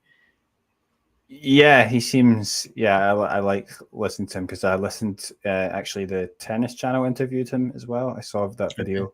It's on YouTube after his first round match, and yeah, it's a shame because he did well in Berlin. Thought maybe he could have gone on a run, and he played very well. Obviously, beat Medvedev, and he was hitting very well against Sinner. He's coached by Randy Liu. You remember him? Yeah, I found out yesterday. I didn't know that they were working together. Well, that's a break there for Alcaraz there. So. Oh, wow. Just as you said it. I remember Liu's match against Federer on Wimbledon. At Wimbledon. Maybe they played even twice. That's how...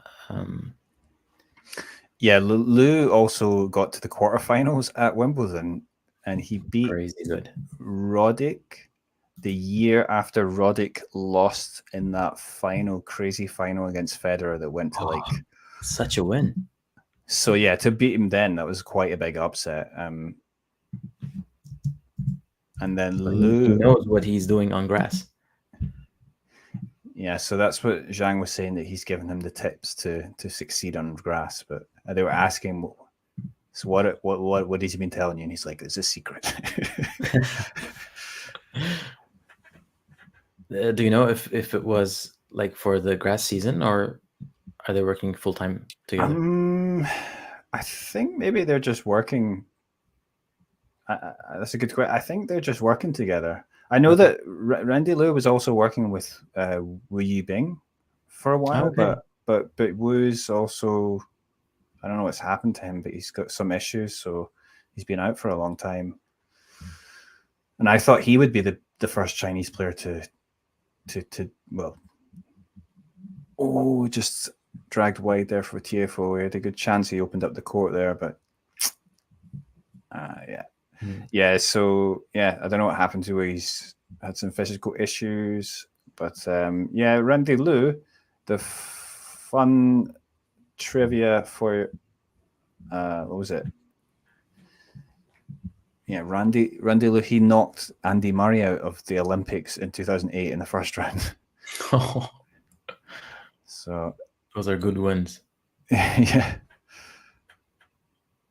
But maybe that was the pain that Murray needed to go on and collect his 2 gold medals. I'm just going through his results.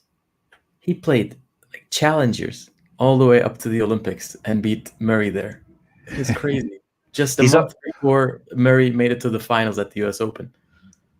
Oh, that's good. Yeah, I think Alcaraz is settling in now. Yeah. So the other cool Randy Liu fact is that he's the challenger record holder. He's won the more challenger titles than any other player. Okay. I think it's something like, I don't know, like 25. I don't know what the number is. Really. Crazy. So he knew what he was doing. Yeah, but I guess he's just one of those guys who's sort of between the challenger and main tour level. There's quite a few guys who are just solidly at a level. They never really had occasionally they do get some good results on the main tour, but then they never. Yeah. But hey, yeah. It's a pretty good career.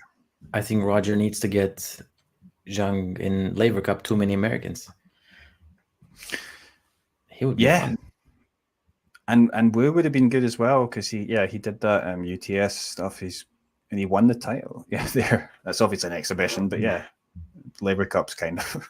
Yeah, Jerry Sheng too. I think he would provide a lot of entertainment for he's on brand for that tournament. I think. Yeah, maybe he needs to. Ooh. Yeah, he's getting there. He's still only 19. Yeah, he's maybe needs to develop a little bit, but yeah, it's those agent connections that's gonna get him a spot for the Labour Cup.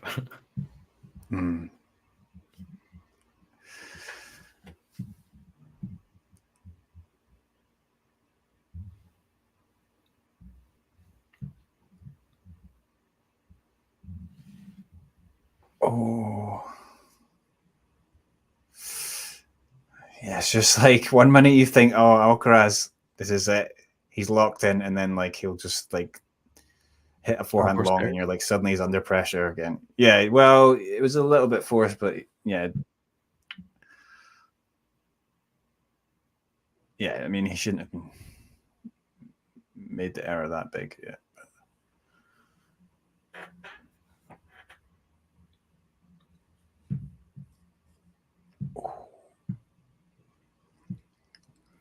Also, Russians are not Europeans. We get Medi and Rublev and Khachanov too. Yeah. Why do you say they're... Wait. Isn't it? Aren't they like... Russians played to Europe, right? I'm pretty sure they've already done that, haven't they?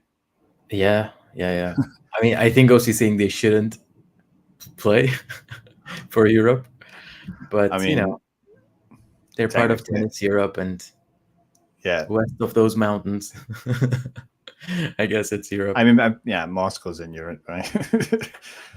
Or St. Petersburg. Yeah, that's where.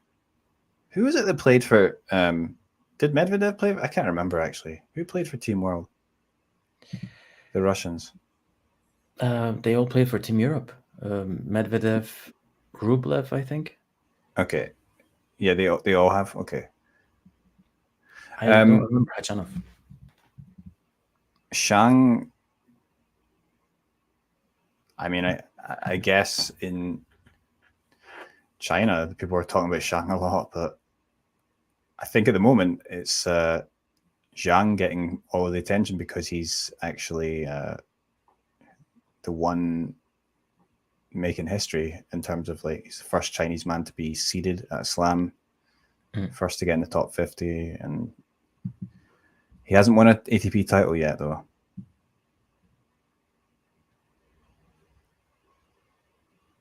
It was Wu, actually. The Wu Yibing did win a title, didn't he? But unfortunately, he's just disappeared. Texas, or somewhere there, like, or no, Dallas. So I think before he got injured again. Yeah, so 5-2 up here for Alcaraz. Also, he escaped that deuce game then. Yeah. So, yeah, I'll be surprised if he should get this one done now.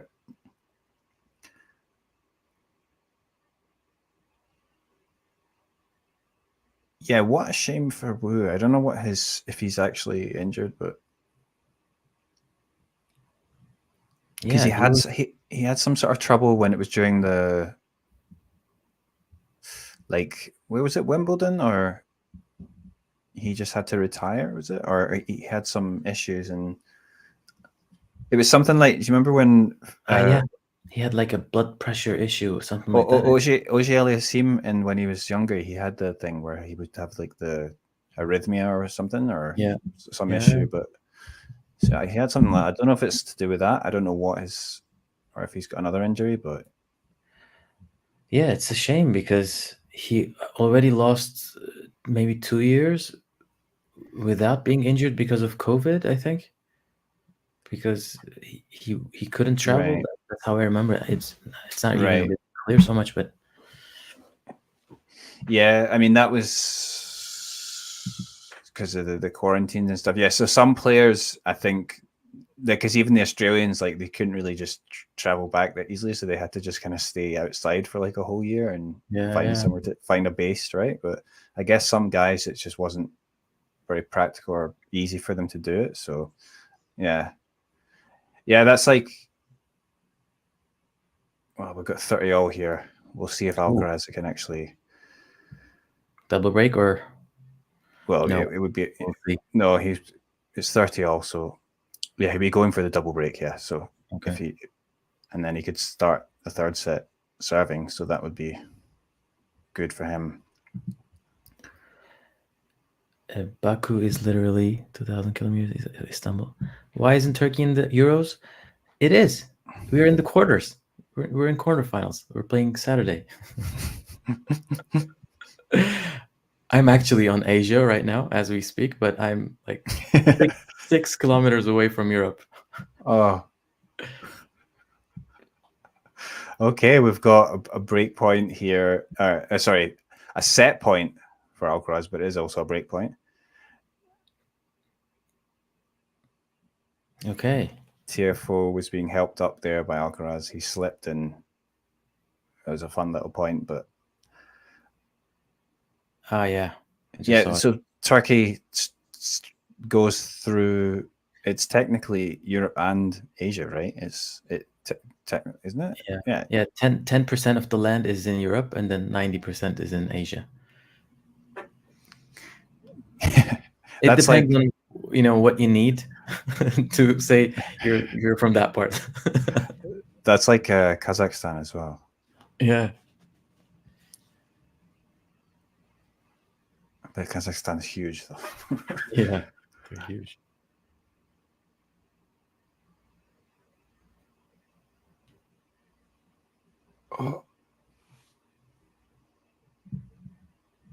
Oh, that was a beautiful What backhand a pass. Yeah, he does look like he's woken up now. I would be very worried if I'm Tiafoe. Yeah, just after you said things might change here, I don't think he won another game. Yeah. Thank you for the congratulations. And yes, we had a very nice save from our goalkeeper. People are saying they're gonna frame it for their homes.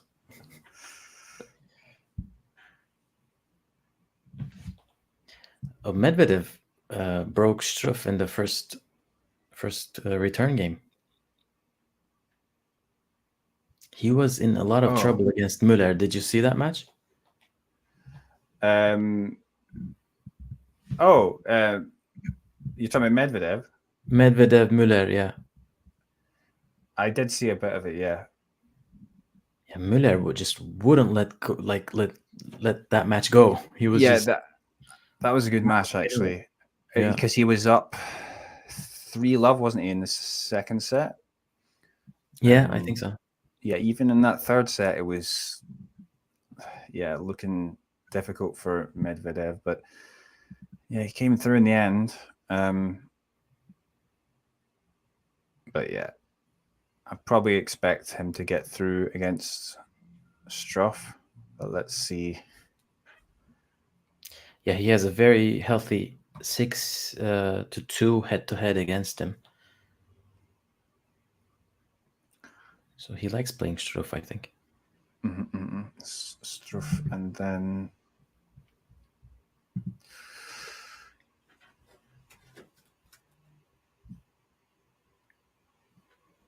then the winner of Dimitrov Monfils, he would play. And Navarro is serving for the match at 5-4. Well, is that maybe a good draw for Medvedev if he has to play Dimitrov or Monfils? I mean, Dimitrov obviously is.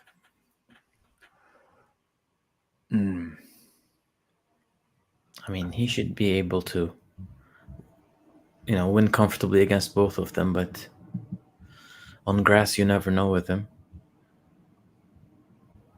Yeah, I still kind of expect him to get through. So then we could have Medvedev against Sinner in the quarterfinals. Okay. Interesting. So against Monfils, he played 4 matches and won 2 of them. They never played on grass. I remember he had this funny statistics a few years ago that he had losing record against French players. I don't know if that's still the case. And against Dimitrov, he leads 7-3. Maybe it's because he spent so much time in France, he feels some like affinity to them. So he's like, yeah. He understands what they're saying and gets affected by it. I don't know.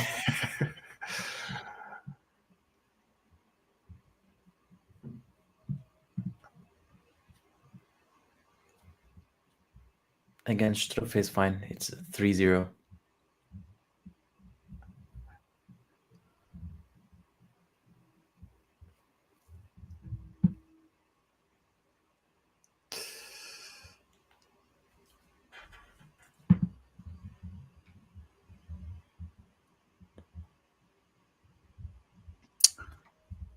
Oh, Fonini did take the second set against Bautista. So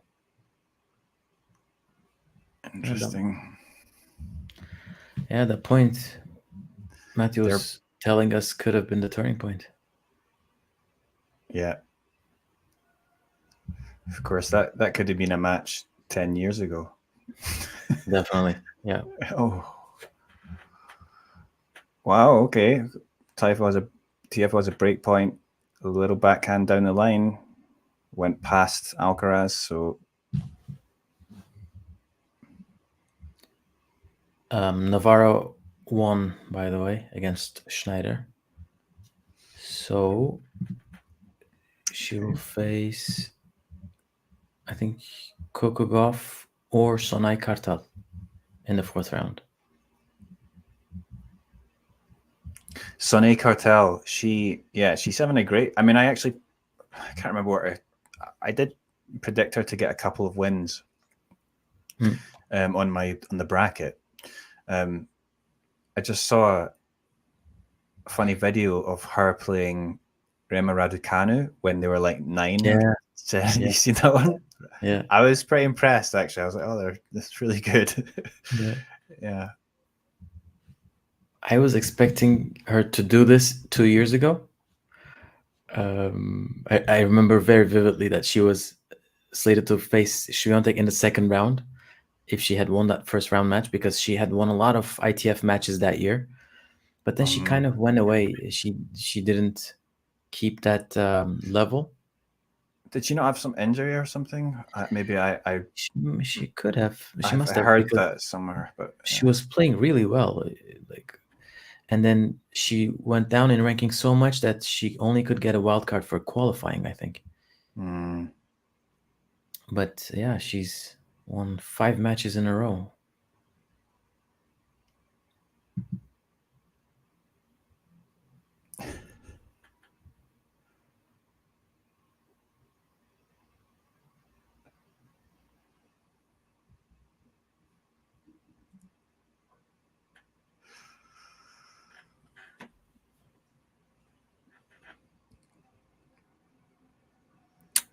Yes, tennis is interesting because you can be like playing ITF and then suddenly you get a few results and you're flying at Wimbledon.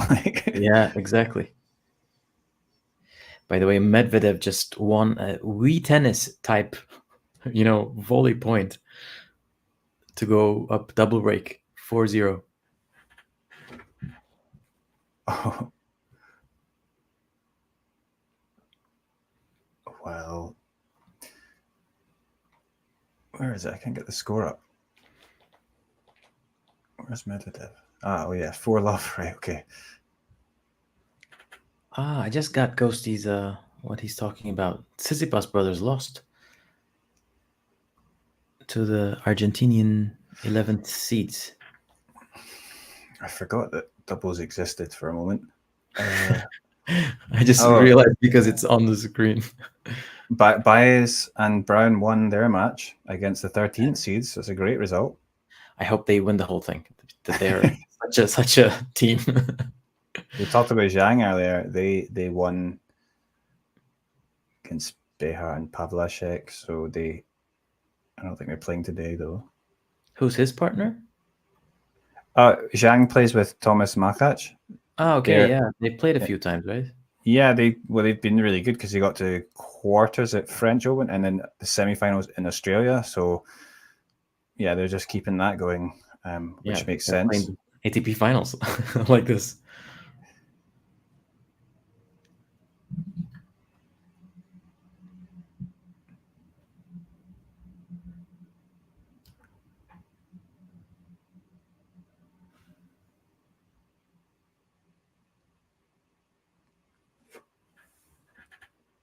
Let's see. It's 5-0 for Medvedev in 15 minutes. John will be disappointed. I know he's a Struff fan.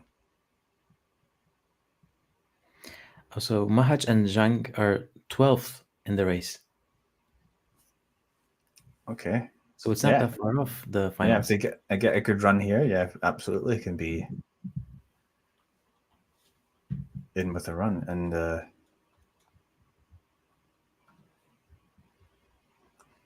on grass might benefit them. Let's see. Olivetti, Bambry. So yeah, another seeds in danger of going out. Olivetti and Yuki Bambry up a set against Kravitz and Putz.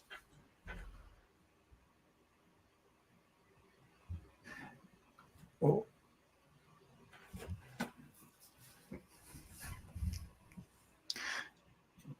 Yeah, we talk about how quickly you can rise in tennis, like with Jacob Farnley playing Djokovic. Like, he was like 2 months ago playing in college, and then he got into Nottingham he didn't. I thought like at first he got a wild card into qualies. He actually just was an alternate.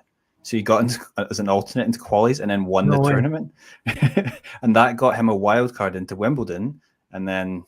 And he saved the match point, first or second round in the main draw.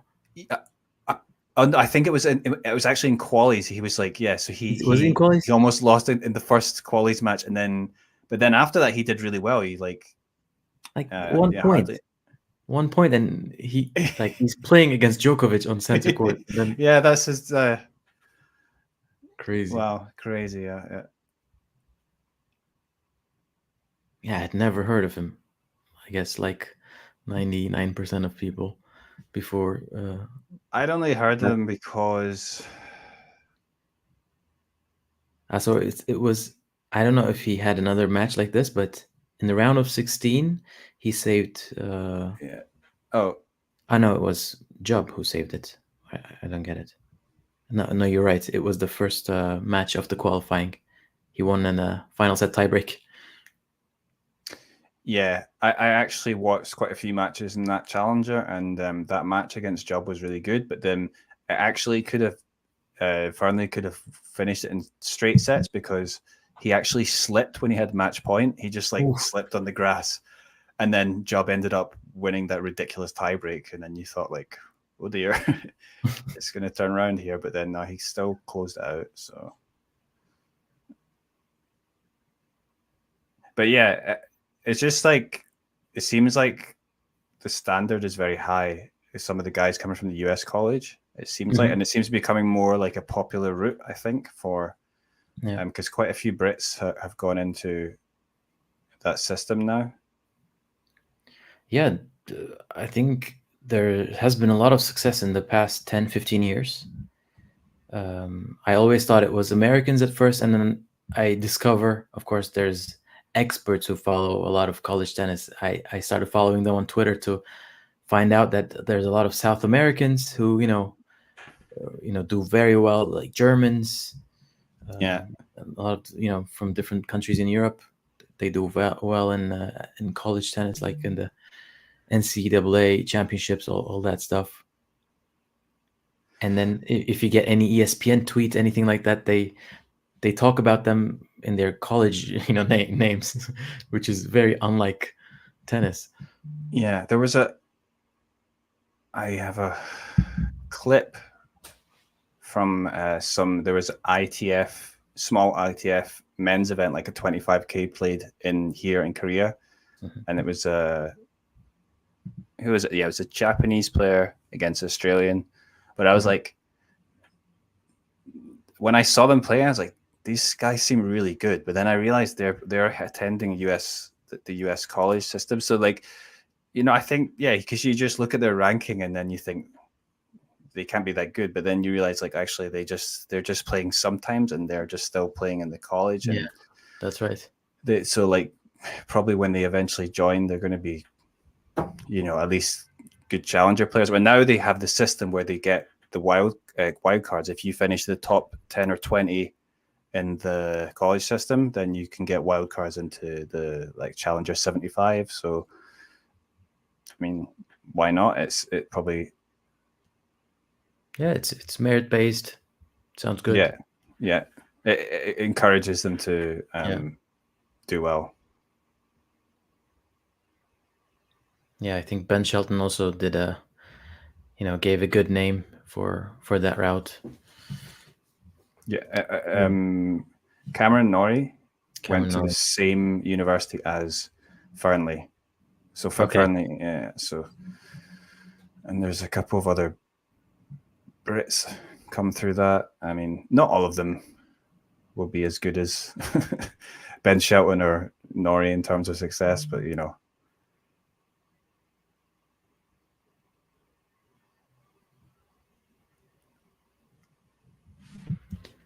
Yeah, I think there's. Oh, that was a great backhand. In the outside courts, I don't see any signs of suspension, but the weather hasn't been the greatest this year. Yeah, Medvedev won the first set 6-1 before any rain. I mean, there's no umbrellas in the stands, so. Oh, did Job's grandmother die? Ghosty.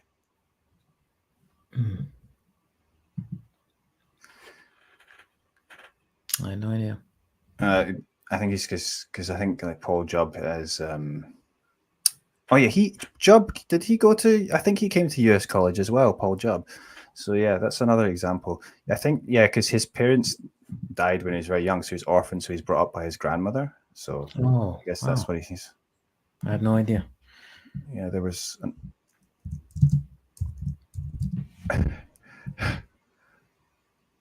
Oh.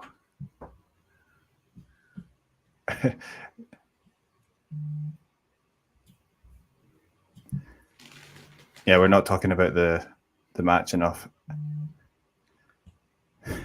Snehill's getting annoyed. Okay.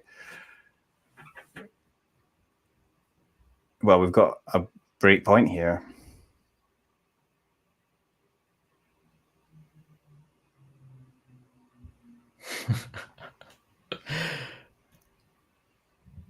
Such a good serve. Oh. It's the definition of body serve. Yeah, just hit 130 mile an hour serve right down the middle. You get.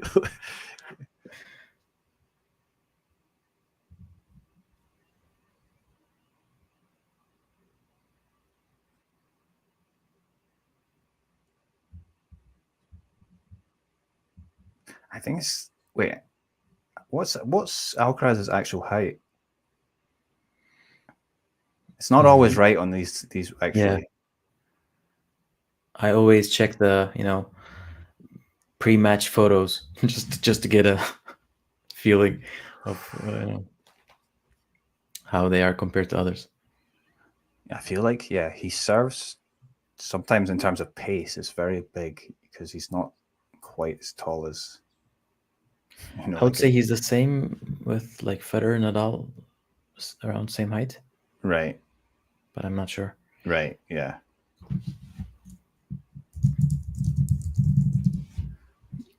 But of course, those guys would never. Yeah, I mean, Nadal never served that big, right? He was just. It's listed as 183, so 6 foot. Is that how you say that's 6 feet. So I mean, 183 centimeters is not But maybe that's wrong though. He could be slightly taller than that, right? So yeah, he could be. I mean, he won ATP titles at 17. Maybe it was before, that time. And, he gave this information.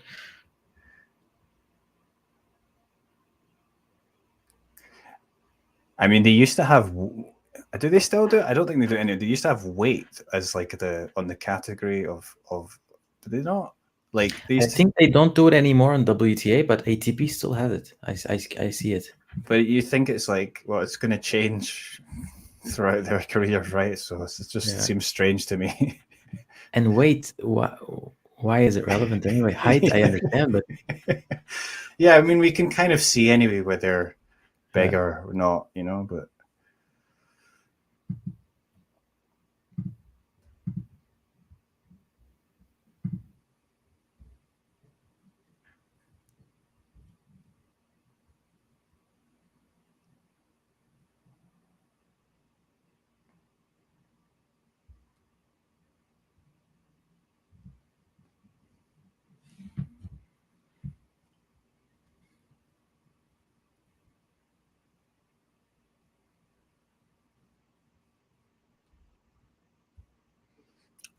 Oh, sorry to hear that, Ghosty. I've just seen your comment.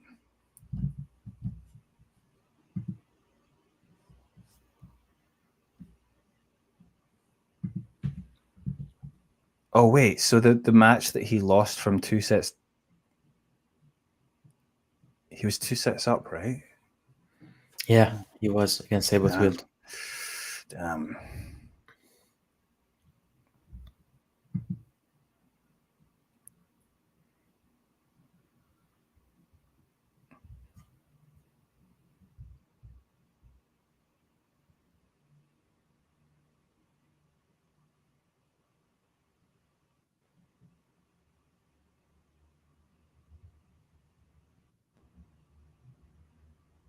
Yeah, Tiafoe is having a fun time again. Let's see, he didn't miss the first serve this set.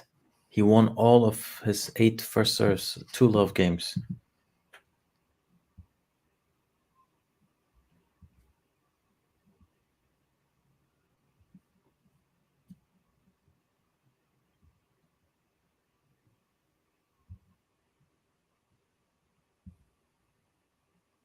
Is it raining? Yeah.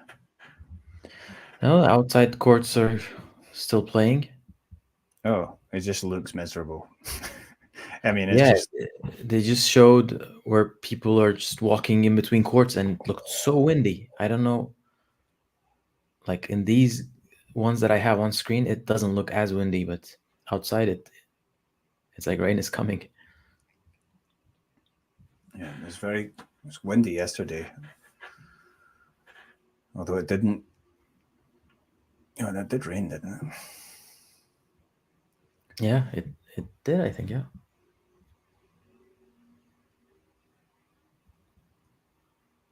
I got very lucky because I've been to Wimbledon 3 times and the weather was just fine.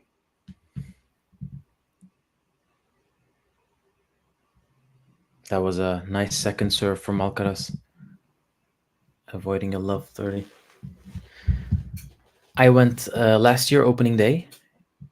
We were selfishly hoping for some rain because there was something wrong with the way they handled the queue. We waited for hours, so we were like, can at least rain a little bit so we get to see some play when we get in, because I think we joined the queue at 7:30 in the morning and we entered at 3:30 in the afternoon. Yeah, so it was a long time. Wow, that's horrible, to be honest. I didn't have to do the queue when I went to Wimbledon, so I guess, I don't know. Some people say it's part of the experience and you should do it, but yeah, it's difficult. Tiafoe, that was a good return. He's got a little bit of a chance here, so 15-30 on that Alcaraz serve.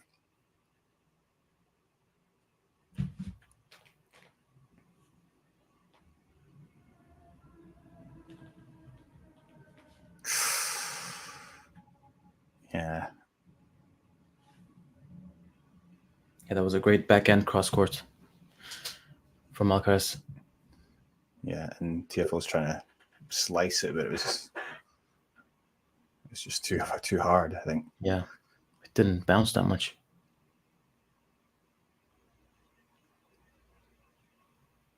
Yeah, Alcaraz's backhand, I think, has been the most, improved shot.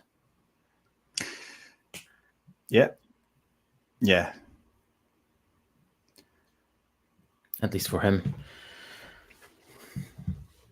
Maybe the second serve is also improving, but backhand at the French Open and here as well, it's looking good.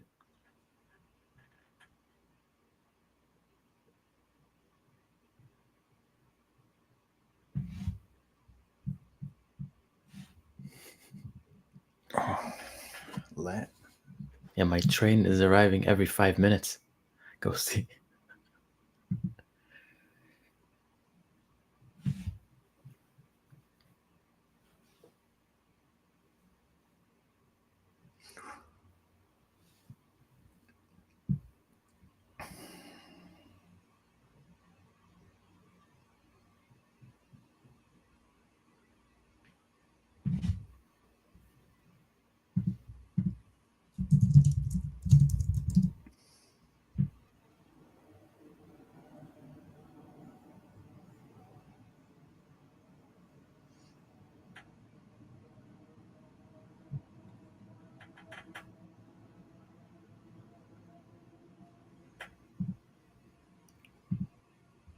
Yeah, too good.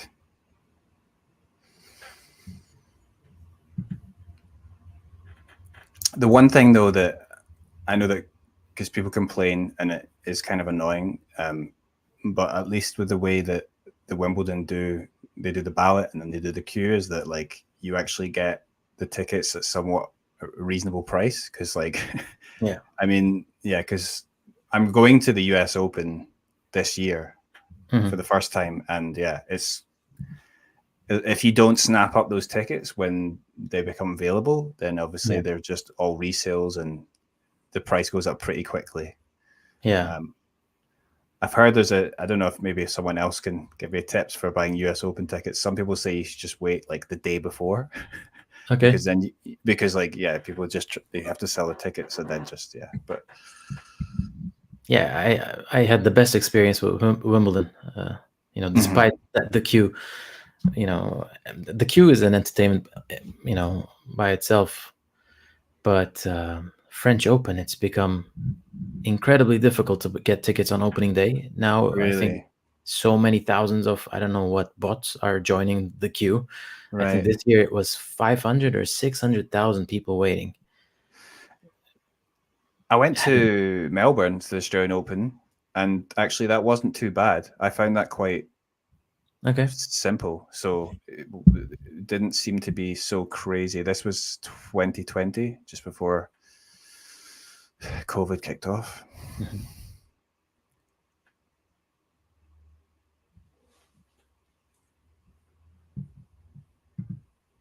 But although I liked the stadiums at the Australian, I kind of liked being in the grounds of Wimbledon more. But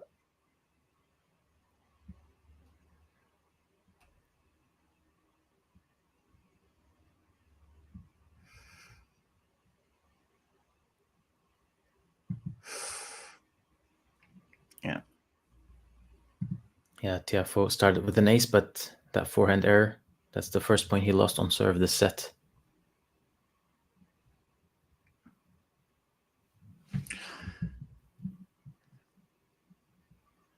yeah, I mean, I think, he really needs to win this set. Yeah, he's serving well. Yeah, and that's how he's going to have a chance.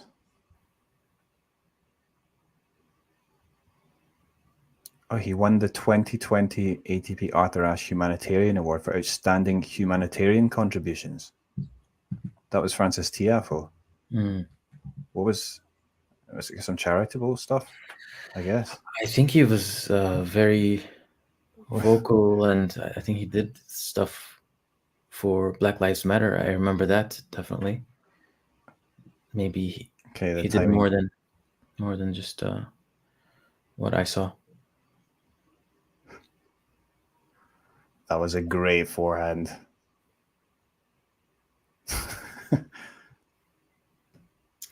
Yeah, I think Alcaraz now knows if he gets the return in play, he has to go full focus because Tiafoe is not giving him a lot of free returns.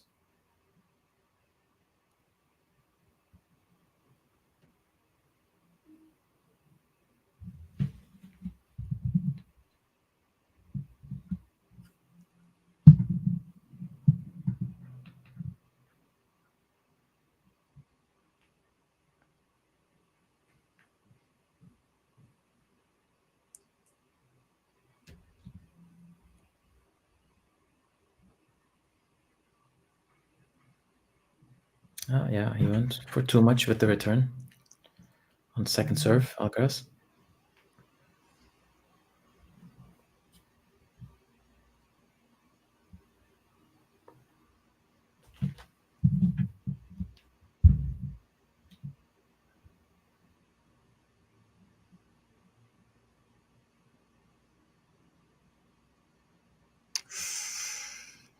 Yeah, double fault.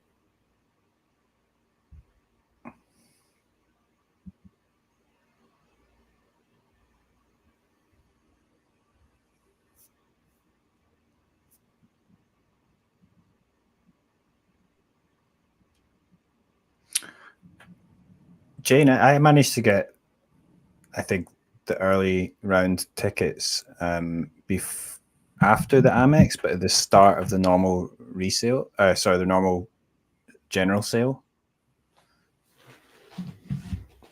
Yeah, I don't like that. They open up the tickets early to people who have an American Express card. This is like, I don't like this.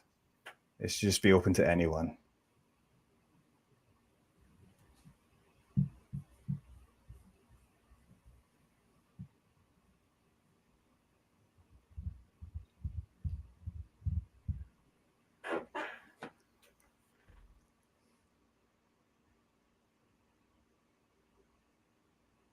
Ooh.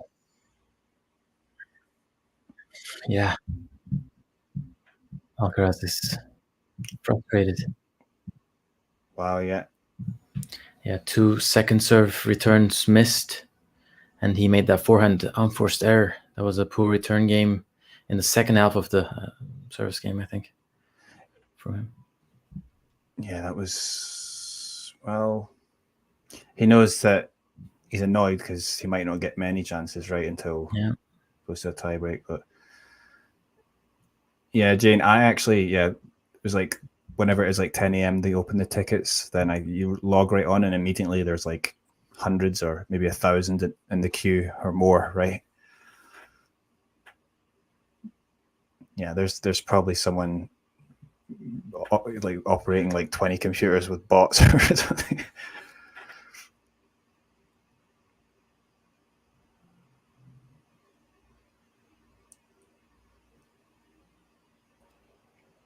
Hey, Gokap, how many more minutes can you stay? I have to leave in about 5 minutes. Oh. 5 minutes is fine. I'll be back in 5. Okay, all right. Cool.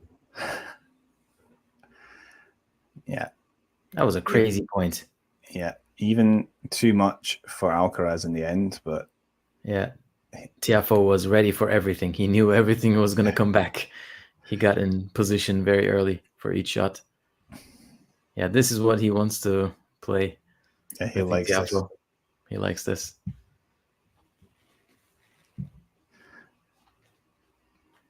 Do you remember a long time ago when Tiafoe, he thought he'd won the point and just let it go, and then what was it again? Medvedev.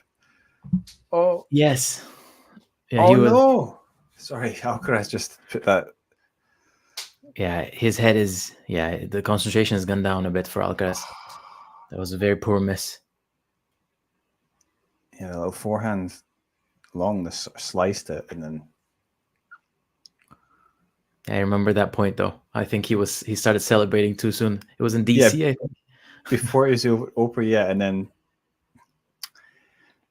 Yeah, Medvedev, excellent defensive ability got there. Oh, he just dragged that one wide. Is that wide? That is.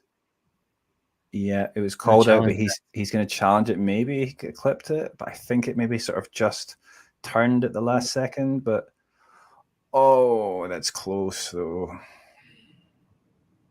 Oh, 2 break points. Oh, this is a crucial point in the match now.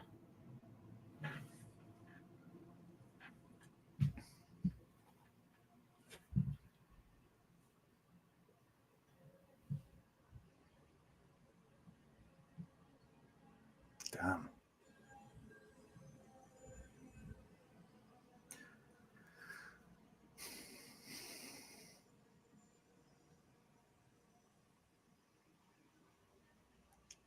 Great return.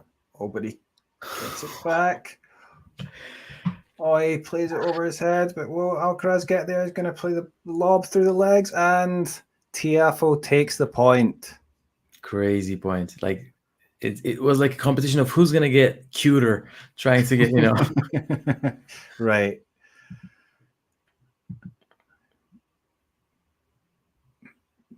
Wow. Okay. So this is a match here. Yeah. This actually could end up going to 5th set because I kind of joked about it earlier, but well, it's not like the last one, or sorry, the first set where Tiafoe just had 1 game to serve out. So there's still a chance for Alcaraz to come back here, but definitely really not where Alcaraz wants to be. Oh, there's from the replay there. Yeah. I think he could have easily avoided the tweener. I'm not sure. I would need to check again. There was one in the Fernley match against Djokovic where Fernley hit a lob tweener. He actually did well to chase back and get it, but then Djokovic ended up winning the point. Mm-hmm.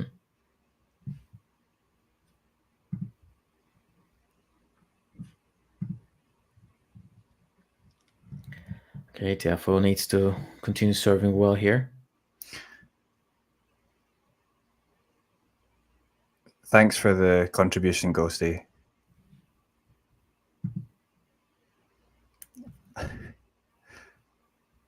I can't wait to get my card.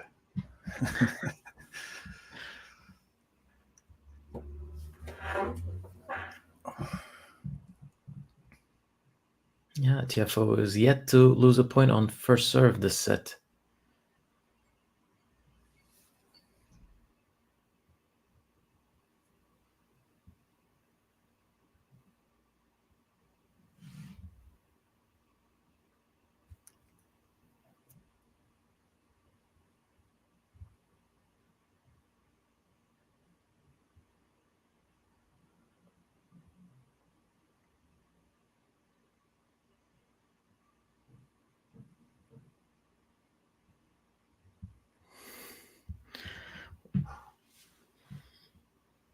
What a rally.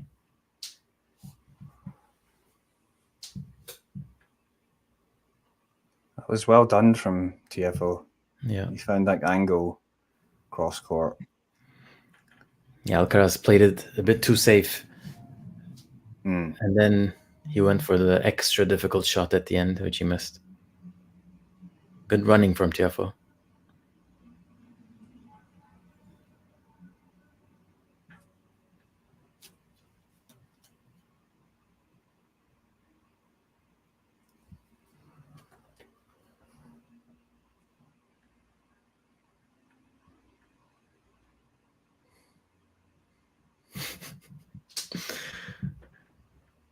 No way. Oh, was it in? Such a Tiafoe thing to, let it go. It's, oh my God. Didn't even touch the line. It's completely in.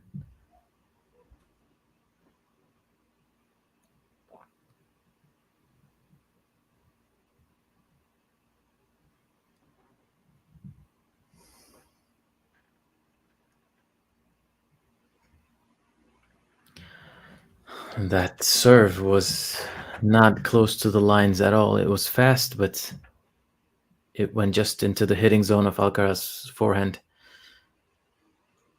Good return, 30-all.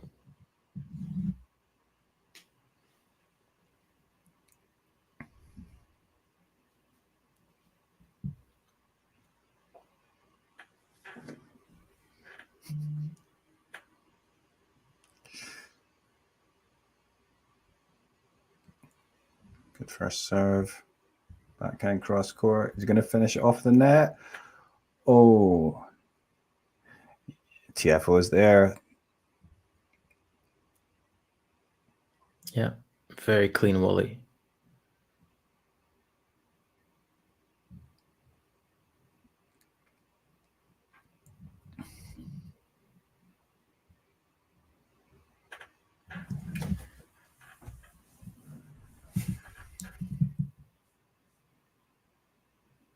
Oh, and it sends a kicker out wide.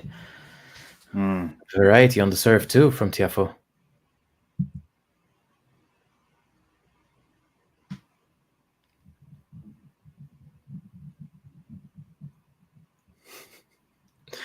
Maybe we're the clowns, yeah.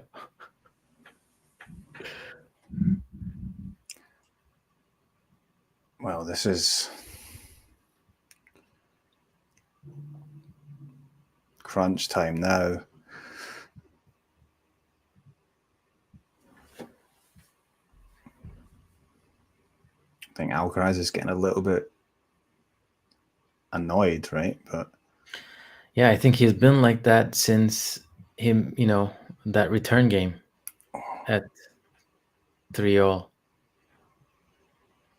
I like that play though there from Tiafoe coming in at this time to do it at this time, because it puts that pressure on Carlos there, and he did it well a few times before in this match. Dustin Hoffman looks tired. Why am I here? That's almost like, yeah. Maybe just good serve from Alcaraz.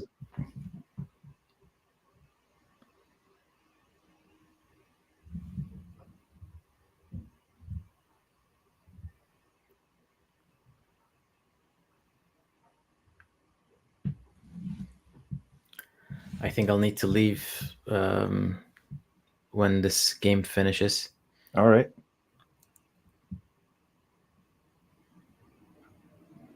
I thought John was going to join us as well. I guess he's... I don't know. I think he'll join. Or sorry, not John. Matt as well. Okay. But yeah, let's see. Oh.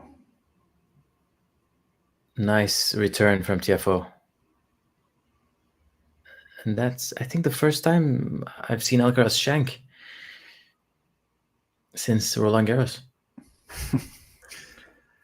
He had it under control these last 2-3 matches. Oh my God. Good serve. Wow. Just caught the baseline, I think, that forehand. Yeah, he's just never one to just play it safe. He's just keep going for it. Yeah.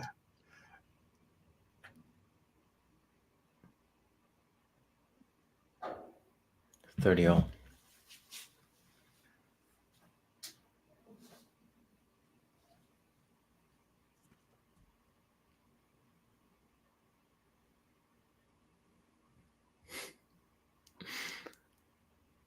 That was a second serve, right?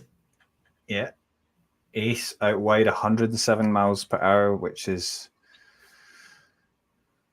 I don't know what that is in kilometers. Someone else can do the conversion. The placement, it was in the middle of, it was so angled.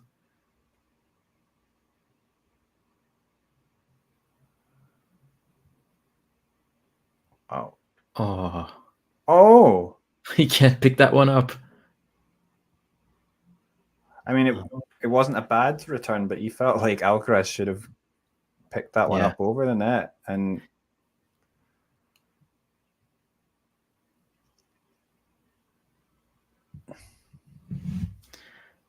I think the angrier he gets, the faster the serve. Yeah. He's not gonna hit a kick serve, I think. He's just gonna smash it. Yeah, maybe for him, it's better for him to just not think about it too much. Just Yeah.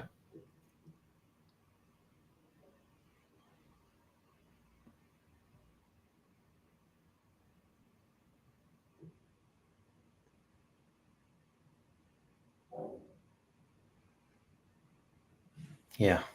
Return. He doesn't miss the forehand that time, Alcaraz. Yeah, good hold. So pressure on Tiafoe to serve it out, but he did it in the first set. Nice pressure to have. Yeah, he's been serving well. So all right, I'm off. It was nice talking to you, Eddie. Nice talking to everyone on the chat. See you later. Bye. Bye. Tiafoe serving for the set. Yeah, you've been missing a cracker. Wow, I'm coming back.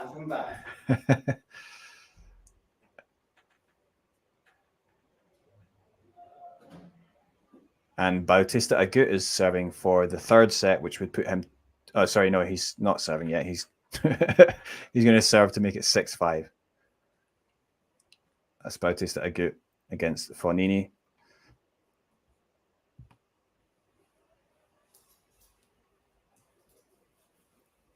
Wow. I did not see this either at the beginning of the match or 4-2 or when Alcaraz won the second set.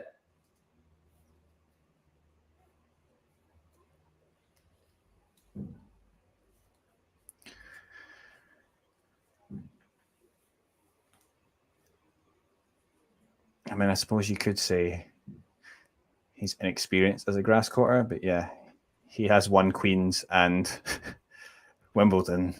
Yeah, and Francis's grass court pedigree, maybe, I don't know, I felt that Stuttgart, which I think is his only grass court title, kind of skewed it a little bit, but anyway, listen, he's serving for the set against the reigning the reigning champion, and my tip for the title as well. Who did you go for? For the title, Sinner. But will Francis get nervy?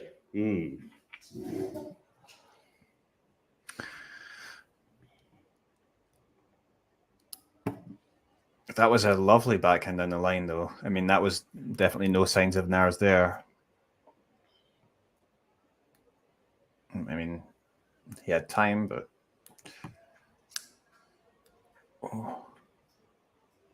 Oh, but that was a bit more nervy, that forehand cross. Yeah. Yeah.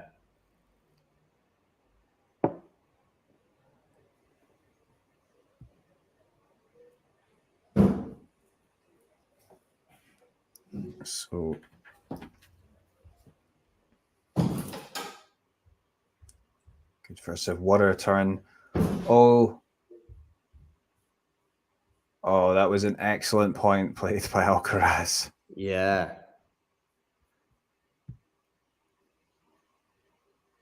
Yeah.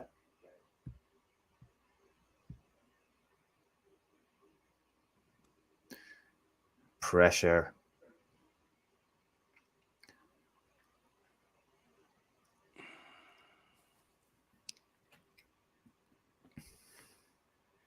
Interesting times.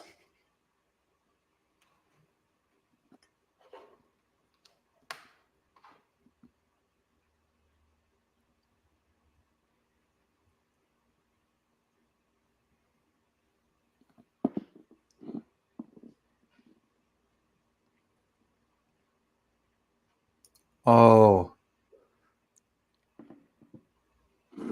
Yeah, that backhand just going just long. How costly might that be? I know.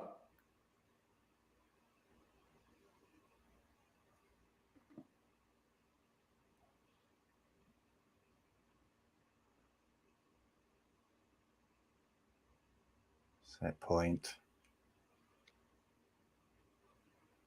We'll go to a second serve.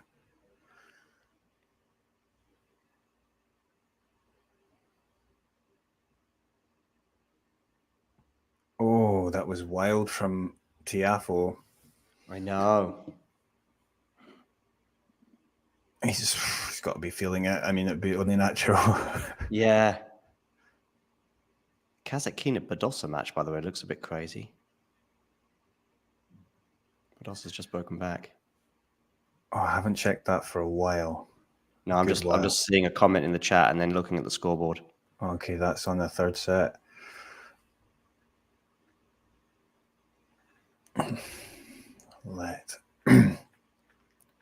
Well, Lulu Sun got through to the fourth round, which is crazy, but Yeah.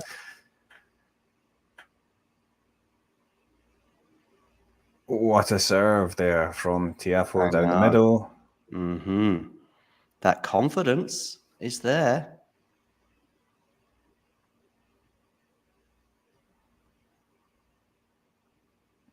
Yeah. Let's see if we can close this out.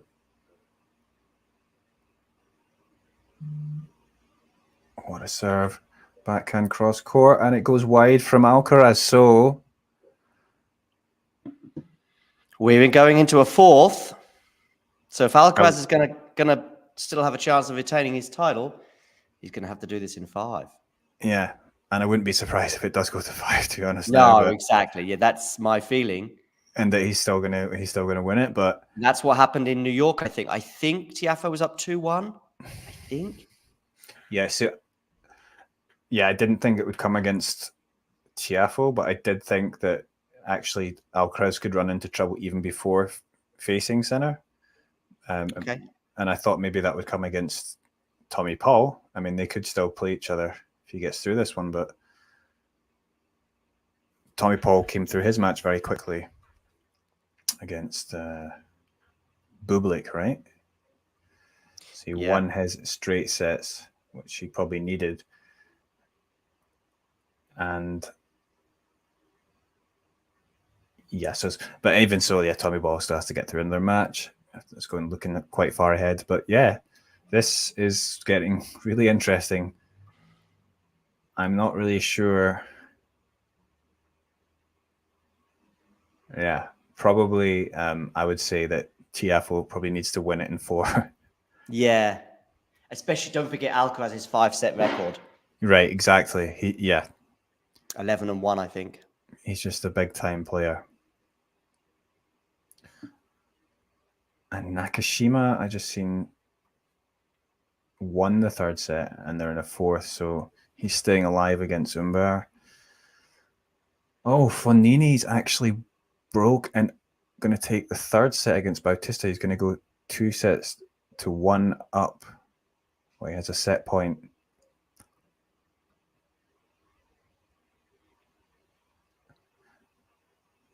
Medvedev looks like he's cruising against Struff.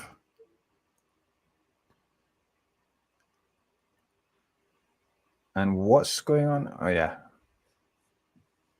Madison Keys is up. So what's happening between Struff and Medvedev? Yes, 6-1, 6-3 to Medvedev. So it looks like he's cruising. I thought that was a 50-50. Nakashima, Humbert are 2-1 to Humbert. That RBA Fognini was, I don't know, could go either way, and it's planning that way. I mean, battle of the golden oldies, certainly in the sense of Fognini. Vekic is up at break on Yastremska.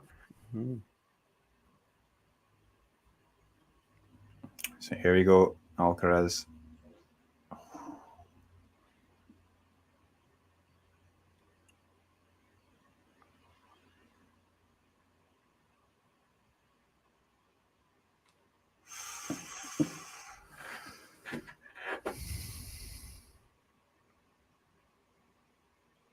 The thing is with Francis, I'd love it if he goes all the way at the title, but then, if he does it today and then plays Tommy Paul, is it potentially next? Now after this, it's they play Nakashima or Umber. Okay. Let me just get the door. I'll be back in a second. Sure.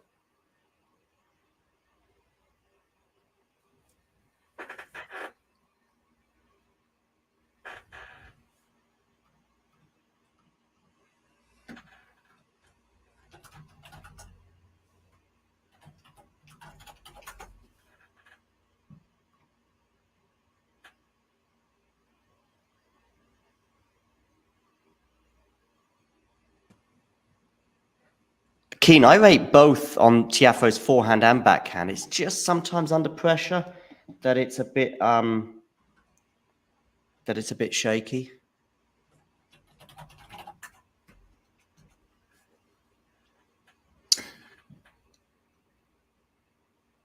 Yeah. I mean, his backhand's quite nice. Yeah, there's a stat there though about Alcaraz's forehand. In this match, his forehand quality is rated 6.9. In the previous rounds, it was 8.7. So they're saying the Alcaraz forehand is dipped in quality in this match. I mean, he has. It's something that I know Gil Gross, among others, has highlighted when he was going through that patchy sort of spell between September and March. But it was the forehand that was letting him down. I think then you hone in on it, and there's sort of confirmation bias theory that comes in. But yeah, it's certainly something that was under scrutiny for that 6 months. Yeah, it is a part of his game that can. I was going to say wander, but I think it's different to the mentality that we talk about wandering. The forehand, when it's skewing, it's not because of a lack of focus. It's almost over exuberance. Yeah. Yeah, it's like he's willing to go for high percentage shots, and he's always looking for the opening. How can he finish this with a winner, or just the most attacking shot? But you know, as other players, that's not their strategy at all. But it's almost like, can you? I mean, it's worked for him so far in his career, so. Oh, that was a good. For Tiafoe, though.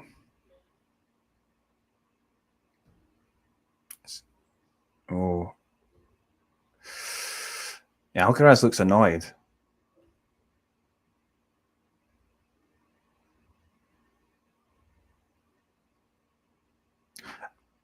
Yeah, I don't know if it's maybe he's feeling a bit of pressure being the title holder. I mean, does he feel that kind of pressure? I mean, he's got 3 slams now. I don't think so. I don't think it's been anxiety today. I think that the Francis is playing his best tennis in a year. Perhaps I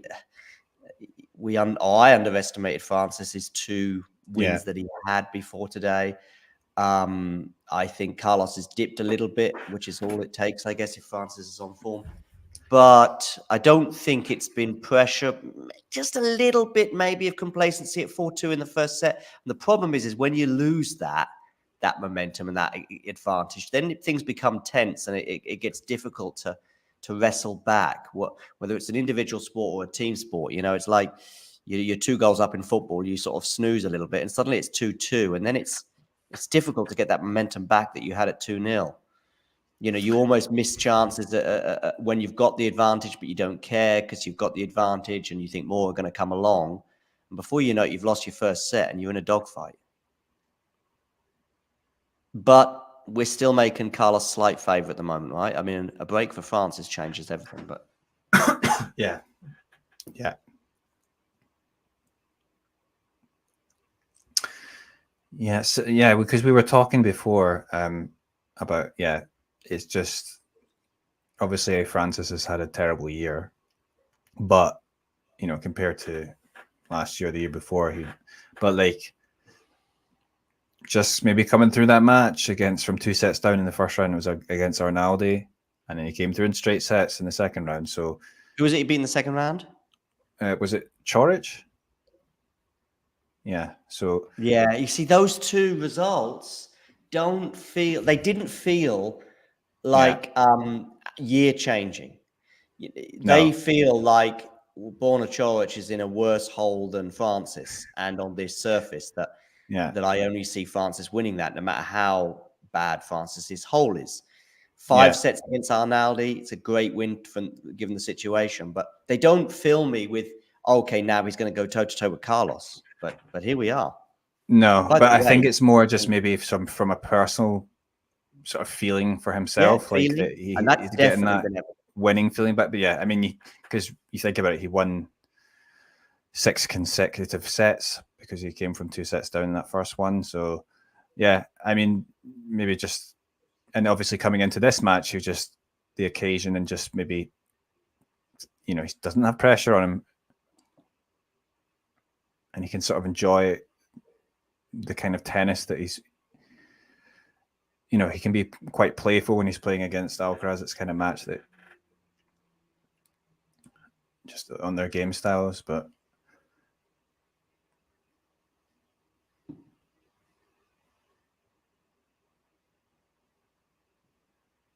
I think actually there was a little chance or two in that third set where maybe Alcaraz, he looked quite annoyed because he couldn't do more against the Tiafoe serve, and maybe could have gone into break.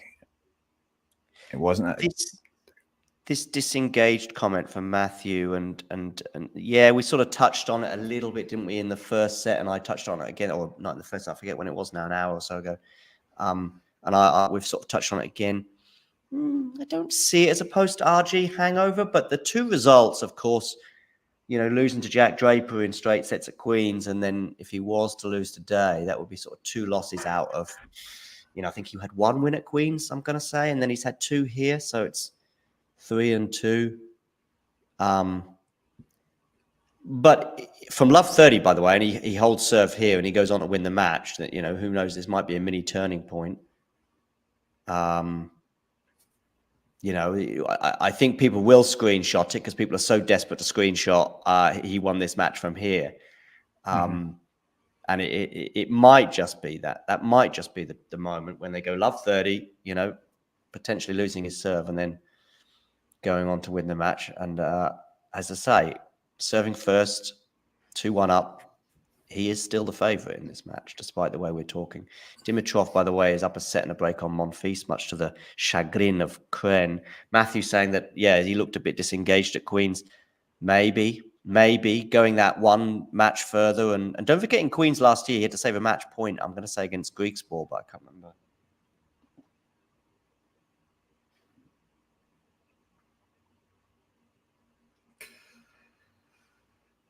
Yes. Yeah, well, Alcaraz, I mean, yeah, he struggled to create as many. Well, they've had 3 breaks each. Alcaraz has created 5 break points. Francis Tiafoe's had 10. Badosso is in tears, by the way, of joy, I think. Oh? No sign of Stefanos, but because she's put her hands on her head, but I think she's won. Yeah, it must be that she's won, yeah. 6-4 in that final set against Kasatkina. So, and I think that's the injury. No, you know what I mean, the mental toll, and that's the emotion we're seeing there. It's like, I've been off the tour for pretty much most of the last 12 months. And then she's got a good chance, you would say, to make the quarters because she has to play Yastremska or Donna Vekic next. The only thing that bothers me, Eddie, is the fact that she's been saying a lot in recent weeks that I'm playing with a compromised situation. I'm playing with a little bit of pain, a bit of an injury, and that might be the same. So that's what really concerned me. I was like, that sounds like we're just going to see her, play good matches on the tour, win matches, but not go deep at slams. But maybe it was out of context and all the rest of it. Maybe it was just a throwaway comment in the middle of a tournament, in that was an issue that hopefully would get resolved within a few weeks, but was troubling her still then. But anyway, she's through. But as you say, what were you going to say about her draw? Oh, that was just she'll either play Yastremska or Vekic next, so for a spot in the quarters. So yeah, she's got a chance for sure. And then Vekic was up in that match. I don't know how that's panning out right now. Oh yeah, Vekic is up a break, so looks like she's going to serve and take that first set, but it's at 30-all.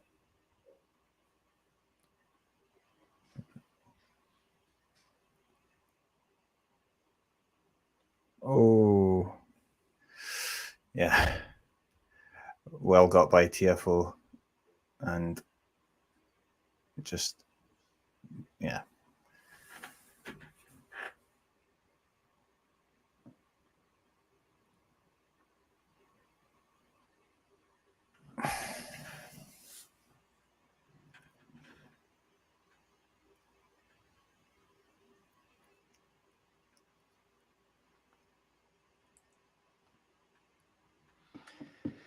Okay.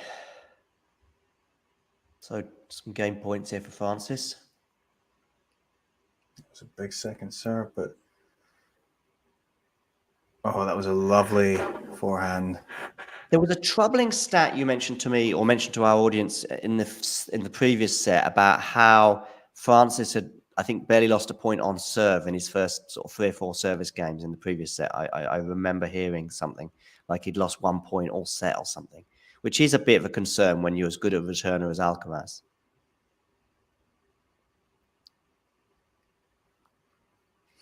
Yeah, he's had a lot of success at the net, Tiafoe, and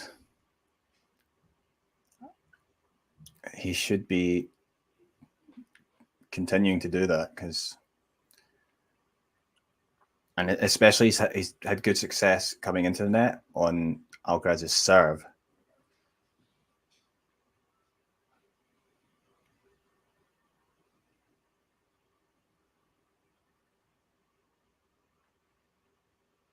Yeah, and we're at 2-2 now. Of course, every game it gets a little more tense. Of course, Alcaraz is serving first, so he won't be in that roller coaster of emotions where you're serving to stay in the match. But it will feel like that the closer we get to the end of this set.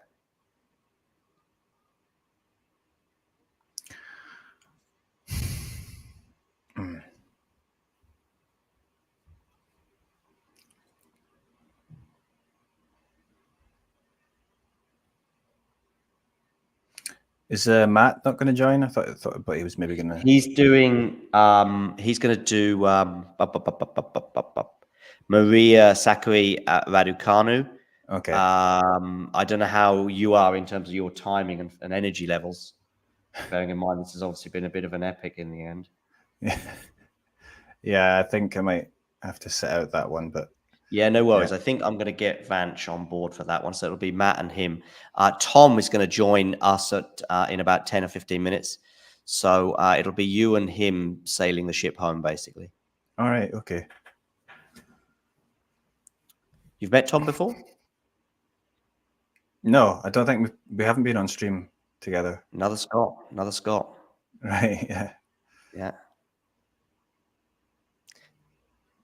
No. I know you've got a few Scots on the streams, but I don't think I've done one with either of them. Or yeah. Jack, you've not done one with Jack either? I don't think so. No, I haven't. I haven't obviously seen the streams, but I've seen them on there online.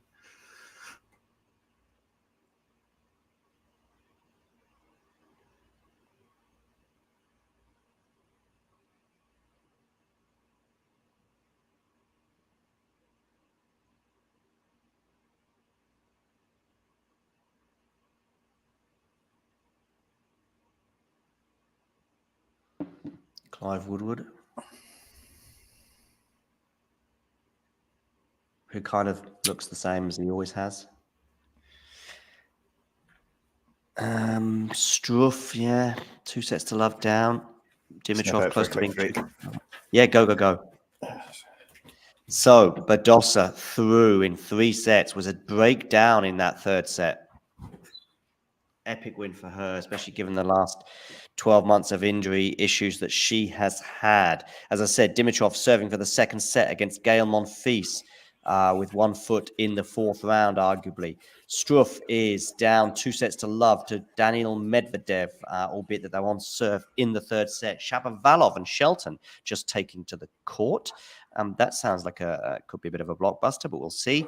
And here we are on center court, where the reigning champion, Carlos Alcaraz, is in trouble.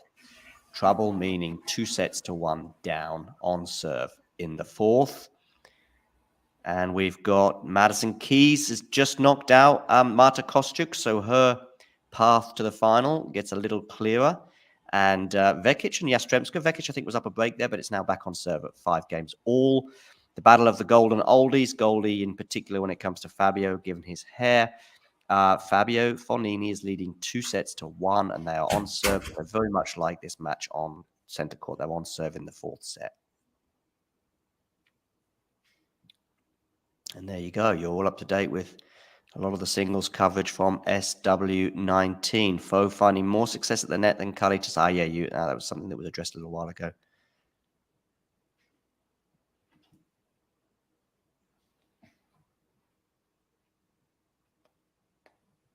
Last ball drops tonight will be with Andre and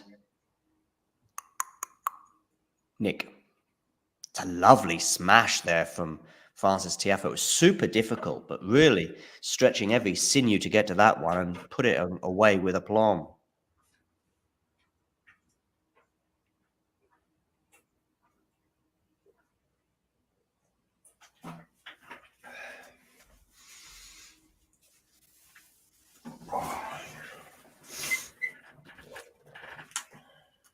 We're going 5, right?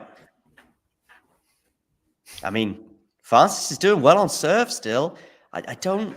There was the deuce when he was trying to serve it out in the previous set, and you thought, okay, here goes, especially as there was a couple of, at least one nervy forehand, maybe even one nervy forehand, one nervy backhand from Francis, and you thought, okay, maybe the nerves will get to him, but the serve is holding up pretty well.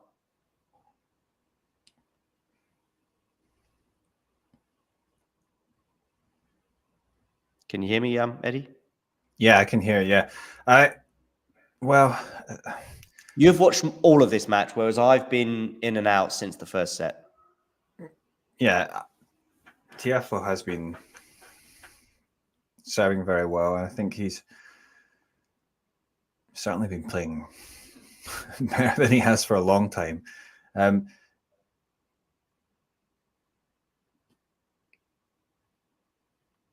His net play has been very good. I just thinking, like, even before this tournament though, that I thought that there was a chance that Alcaraz, only because it's so hard to win the French and Wimbledon, but also because, like, as we've seen, he can be a little bit up and down sometimes in matches. So I thought, like, in Wimbledon, if he comes up against a player that's serving very well and can play a little bit like Tiafoe is playing very well, possibly a Tommy Paul, then he might, actually end up losing. And there's a chance here for the upset, but still, I'm kind of expecting him to find his level. Yeah, and have Francis's biggest wins of his career. I mean, beating Rublev in straight sets at the US Open quarterfinal. Oh no, Rafa, I guess that's the one. But we did hear from him saying that he was very pleased that Rafa didn't hold on to his serve, I think, at 3-5 in the 4th, because he was already shaking, and the prospect of having to serve it out, he said, would have been perhaps too much. Now, he might have been a bit modest there, and we'll never know. But I don't think we're going to get... He might hold on to his serve comfortably a bit longer, and that might be enough, but especially if Carlos is wayward. I just wonder when it gets to that serving it out moment, if we get that far, or 4th set or 5th set tiebreak or whatever. Super, super tight moments. Yeah, right.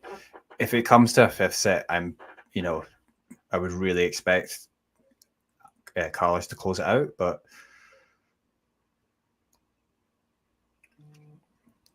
it's a good backhand exchange. Oh, that one's just going long from Alcaraz. Yeah. For Tiafoe, he really wants to get this wrapped up in 4 if he's going to win it. I just, like you say, big moments. You expect Alcaraz to deliver.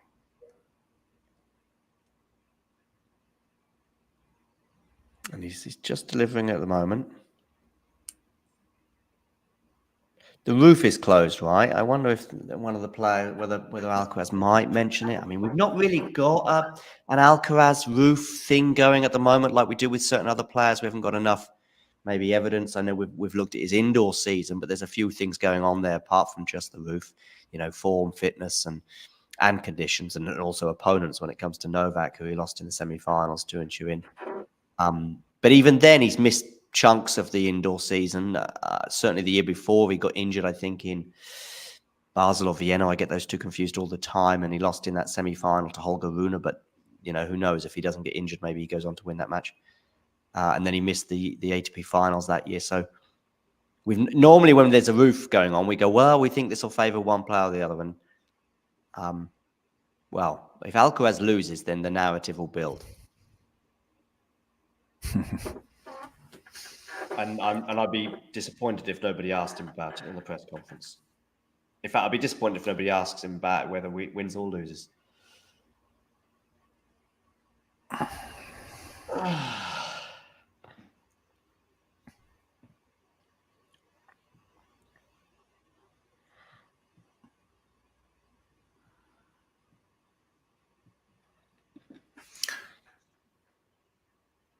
No, Ghost. I mean, Ghosty, you're a bit behind on this. I mean, this Wimbledon has pretty much been set in stone that it's his last one way or another, for a few months now. I mean, really, since he on court in February, he just said, "I'm retiring this summer," and then the press conference the next day, he said, "Yep, that's it for me." He had some good performances in North America, but then, of course, the injury was all about, can he get fit again for Wimbledon for one last hurrah? So Ghosty, a bit behind the timeline on this one. Ghosty, I want to fill you in on a couple other seismic events in recent decades. I don't know if you're aware that the Beatles have split up, and those dinosaurs, they're not around anymore. They disappeared. Yeah, so this set, there hasn't been a break point so far. They've been going pretty well through their service games. So I'm just wondering now. Well, it might take us all the way to a tie break. Yeah, if Carlos could just stay solid on serve, yeah. I mean, as I say, when was the last time Alcaraz faced it? Sorry, when was the last time Tiafoe faced a break point? Well, was it the previous set? There hasn't been one in this set. No, but in the previous set, did he have to say one, did he? I'm trying to think now. There was a run of games in the previous set when one of you said, I think it was you who said, he's not lost a point on serve, or he's lost one. Yeah.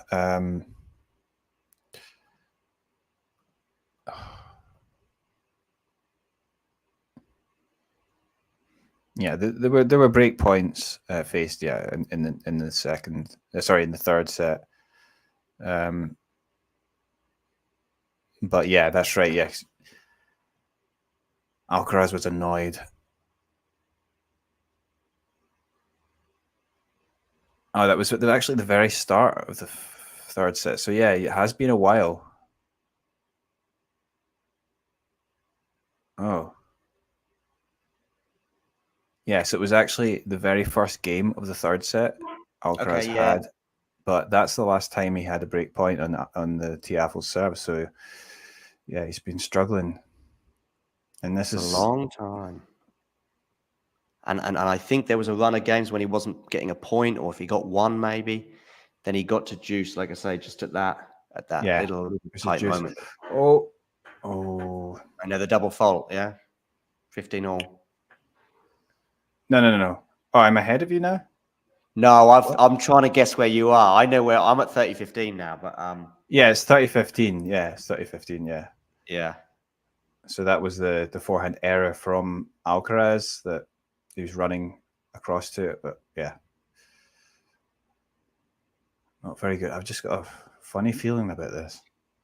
What about this service game? No, I just got a funny feeling about. Oh, that one's out. About what? Go on, tell me. But Tiafoe just somehow closing this out. This set. Closing it, you've got your feelings gone from 5-set Alcaraz to 4-set Francis. But just now that because he's serving well and listen, not facing any break. It's funny because we're saying 5-set Carlos or 4-set. There's 3 possibilities, of course, numerically, and the one we're putting third on our list is 5 sets for Francis.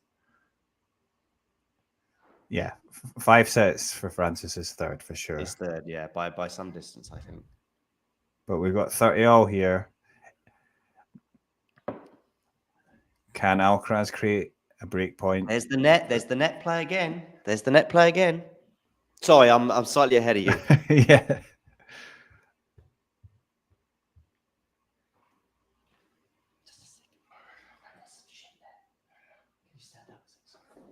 Dad.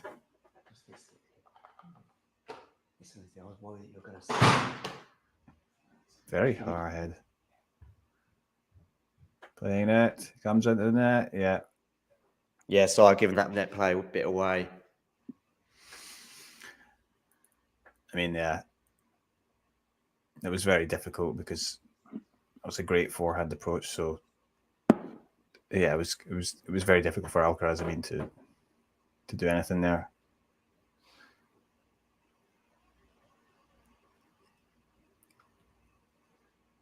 Yeah, but this is the game. This is the game. As your feelings maybe, but then you suddenly your feelings are all over the show because there's also the prospect of a Tiafoe. Oh, yeah. Oh, that looked a bit anxious, didn't it? Or it felt that way. Yeah, that's perhaps one that he would have made earlier in the match, but yeah, it's almost like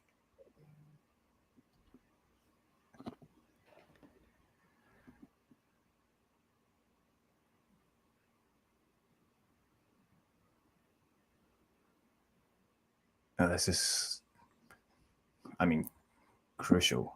Oh, that's a good enough serve. But Alcaraz would be disappointed.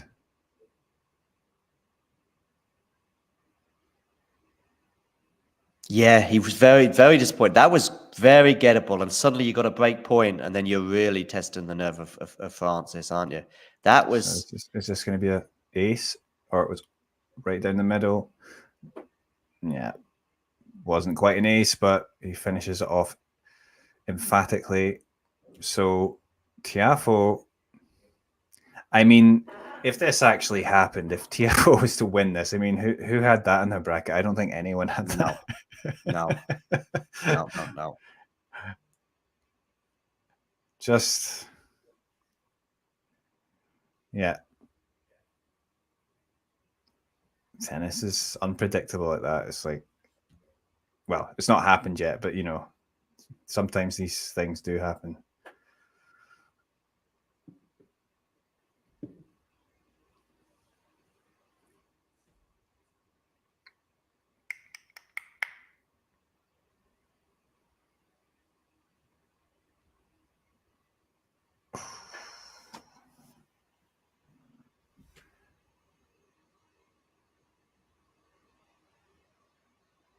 A second serve here.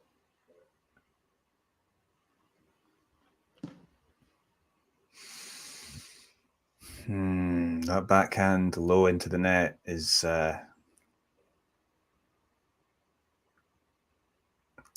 dangerous times here. Yeah. Yeah.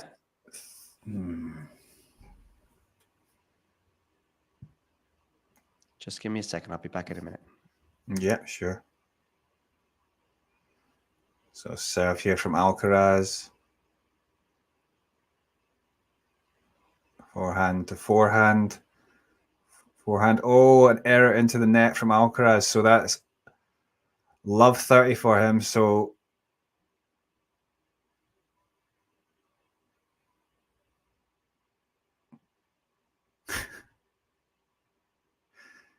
yeah, the clowns comment really rubbed a lot of people the wrong way, which is maybe understandable.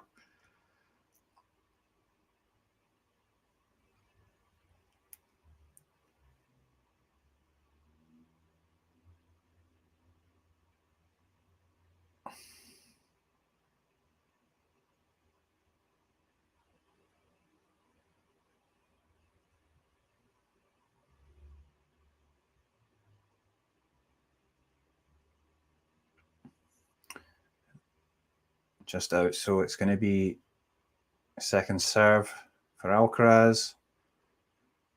It looks like it's in, and he plays a beautiful forehand winner cross court.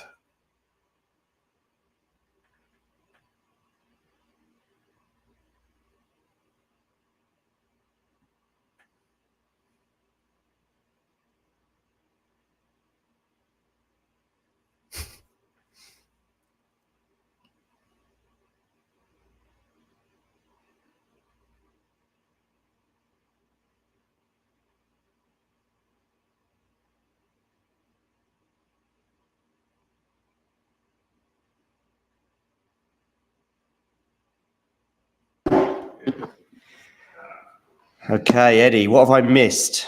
Still feel very tense. Oh, well, it was an important point for Alcaraz to make it, because he got that point to make it 15-30, but that was from a good serve and a very nice forehand winner cross court. That there, just went into a bit of a longer rally, and Tiafoe's backhand into the net, and now Alcaraz is fired up. So he holds serve here again. It'll be one of these sticky ones, but he's the one who's in the sticky situations mostly. Oh, that was good enough serve unreturned. So this might be crucial now if Alcaraz can actually, because from love 30 to hold, suddenly, because then you hold here, Tiafoe's going to be serving to stay in the set. So I know, and you're going to see this now.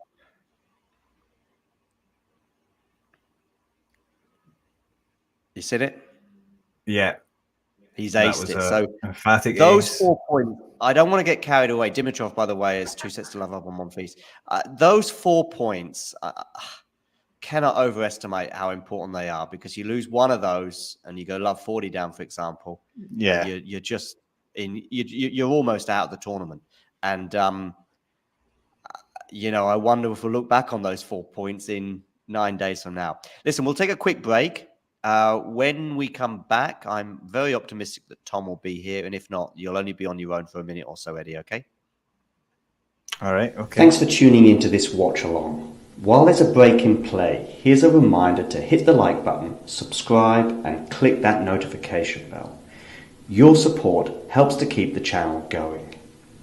While we're here, you can now become a member to enjoy perks, including badges for the live chat, but also bonus material, such as interviews with top players from both ATP and WTA tours. The membership link is pinned in the live chat. You can also follow us on Twitter, Facebook, and Instagram.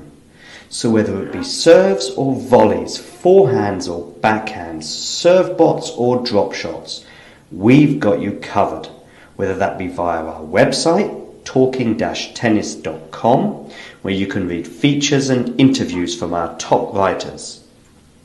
Or if you prefer us in audio form, you can subscribe to our podcast on Apple, Amazon, or Spotify, or wherever you get your podcasts from.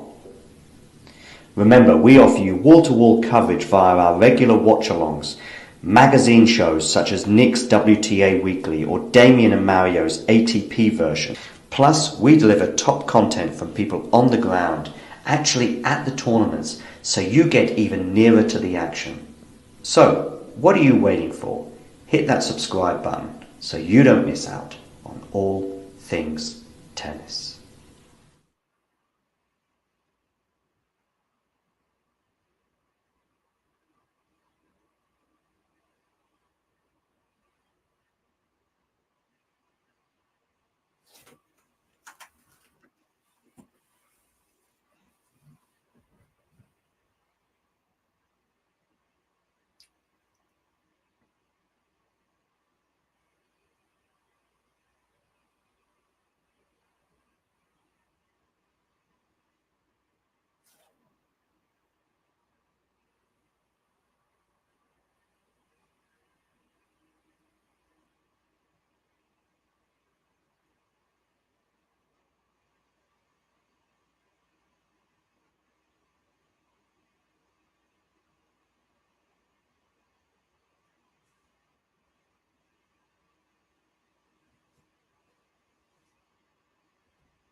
So Tiafoe is holding on here.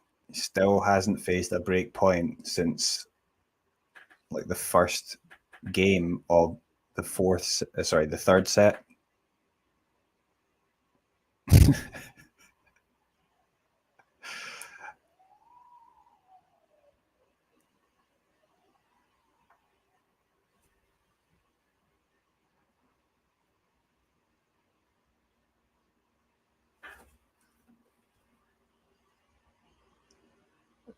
I think this might be going to a tiebreak here. We'll have to see. Don't think that will be good news for Tiafoe, only because I think he might buckle under the pressure, even though he's been serving so well. And we know how good Alcaraz has been, but not a great start for Alcaraz in this game because it's gone love 15. Alcaraz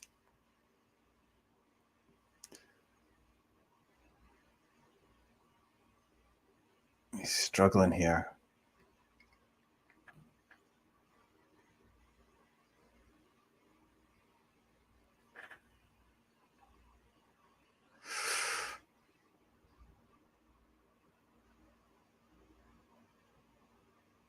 Oh, that first serve was just in, so that was an ace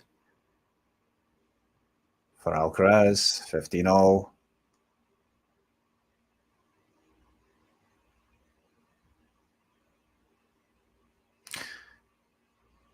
Yeah, Ghosty, I've just seen your comment about Lloyd Harris, but yeah, his serve is very good.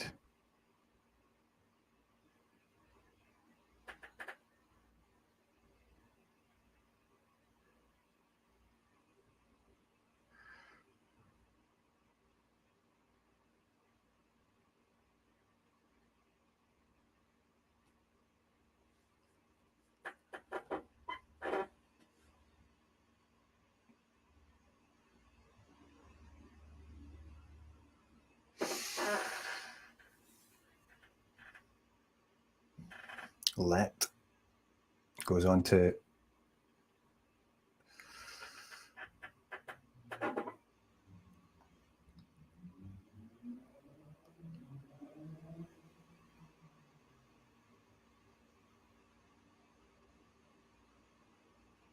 great serve down the middle. So 40-15. So guarantee at least a tie break. And I think that probably favours Alcaraz, despite Tiafoe's serving performance. So we've got someone here.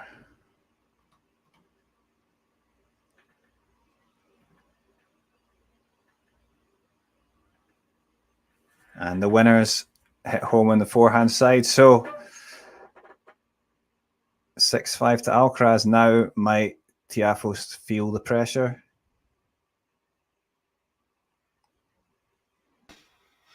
Hello, Eddie. How you doing, mate? Hi, Tom. How's it going? How's things? Hopefully, John gave you a warning that I was coming on to chat and join you for what might be a fifth set, or it might be all over in the next 10 minutes. What's been happening in this match? I caught the first and second set, didn't catch third set, and I've only just started to catch up with it again. So where is it all going? Well, not all going wrong for Alcaraz, but what's been the kind of key points of this match and the kind of shock that we nearly have here? I think in the first set, Alcaraz, a little dip in his level allowed Tiafoe to come back into it and take that first set. He played the second set really well, which, you can see it was 6-2. But I think since the third set onwards, though, it's just Tiafoe's been playing really well, and Alcaraz has struggled. I don't think he's had a break point for since the first game of the third set. So Tiafoe's just been very good on serve, and also he's been doing very well at the net. So I was actually surprised that Francis even kind of got this far in terms of his form's just been nowhere over over like the last few months, certainly for most of 2024, hasn't it? And so the fact that he's potentially going to dethrone the Wimbledon champion and take out the highest seed so far, nobody saw this coming, surely. And I know it's not done yet. I'm not writing him off, but yeah, I mean the parts that I have looked at and watched, I mean, apart from the second set when he was flying Carlitos, it does look like he's just been a little bit off colour today, and it seems like Francis Tiafoe's been in charge for most of the match, and it's always been kind of Alcaraz trying to kind of keep in touch, if you get my meaning. Yeah, I do think that's true. I think, it's a case of, Tiafoe playing just better than any of us really would expect him to do. I think getting those wins, even though, I mean, they weren't particularly great opponents, but he obviously came back from 2 sets down against Arnaldi, and then he came through in straight sets against Djokovic. So, yeah, I think probably from a personal point of view, that just felt probably pretty good for him. And then, coming into this match, he's probably just relaxed a little bit. He doesn't feel the pressure, and he's come out and played unexpectedly well. Maybe Alcaraz is it's taken him by surprise a little bit. Yeah. I mean, I always find that strange, because surely his team, as soon as they know the next round opponent, they're sitting there and they're doing their analysis and they're giving him some coaching tips on how this guy plays and what he might bring to the match and where his weaknesses are. So, but I get it, when a player is, that much the better player and that much the favourite, sometimes I suppose they can be a little bit complacent. And you'd hope that these top professionals don't get that complacency, but, it's easily done. It's human nature, if you're playing somebody you're expected to beat, that's why shocks happen, I suppose. So we're into a tiebreak now. Which way are you thinking? Have you got any kind of? Is it too close to call? What are you thinking? I heard you saying just when I was coming on that you think the tiebreak would favour. I think it would favour Alcaraz because he's been so good in these tight moments, and we're heading to a tiebreak. I don't know if where you are in the stream that was an ace there, served out wide by Tiafoe. So only because Alcaraz is so clutch in these moments, and I feel like Tiafoe might feel the pressure a bit. But if I was going based on how the set's gone, I mean, Tiafoe has been, and the previous set, he's been much better on serve. So we'll see how it plays out, but it's interesting now. Yeah, I mean, I've watched a good part of the Alcaraz Wimbledon week so far, and he's been playing solid, I suppose, without turning it on like in a magical way that we all know that he can do. And I had a friend texting me last night, and he was I think, or maybe it was 2 nights ago, saying he doesn't really watch tennis. Obviously, he's one of these Wimbledon Fortnite guys, and he was like, so this Alcaraz guy, like, is he the real deal? Is he as good as the big three kind of thing? And I was going through and explaining what I thought about, and I'm just writing off the top of my head, not even kind of pre-thinking about it. And I'm thinking, I've seen things like, he's matured over the last 12 months, because he used to just go for every shot all the time, and that was sometimes his downfall. He would go for these spectacular forehands in like the circumstance where he really shouldn't be going for the wild ground strokes. He wouldn't be in a position on the court to do so, and that was sometimes they were going wide or long, and that was sometimes, certainly for the tail end of last year, post Wimbledon, that was kind of the criticism that came his way, wasn't it? And I just wonder, has that been a factor? That would you agree with it that he probably is more a mature player? He doesn't go for as many of the big shots. Oh, sorry, I was talking through that big point there. Good shout. Yeah, that was a great. I mean, though, I feel like Tiafoe maybe could have done a bit better there, but Alcaraz did well to get that last shot over the net. I think, I feel like Alcaraz, sometimes he's still going for, he's flying now. The low percentage shots, but yeah, he's got his rhythm back. You can see here at the moment, he's in a purple patch. Where I am on my stream, I think I'm just a tad ahead of you, Eddie. Yeah, but he's backhand to backhand. I'm seeing now. He's asking for backhand cross court. and that's gone out wide. Okay. Yeah. So he's certainly in a purple patch right now. This is like second set level here. But the replay that I've got here is showing him, trying to get the crowd involved, kind of cupping his ear a little bit, wanting the crowd to help him out. So, I mean, when I was watching it, it was certainly the crowd were at the start on the Alcaraz, on Team Alcaraz, but I think as all tennis crowds do, they want this to go the distance, get their money's worth in the ticket, and then they started favouring Francis as he was making a match of it. Mm-hmm. So 7 here.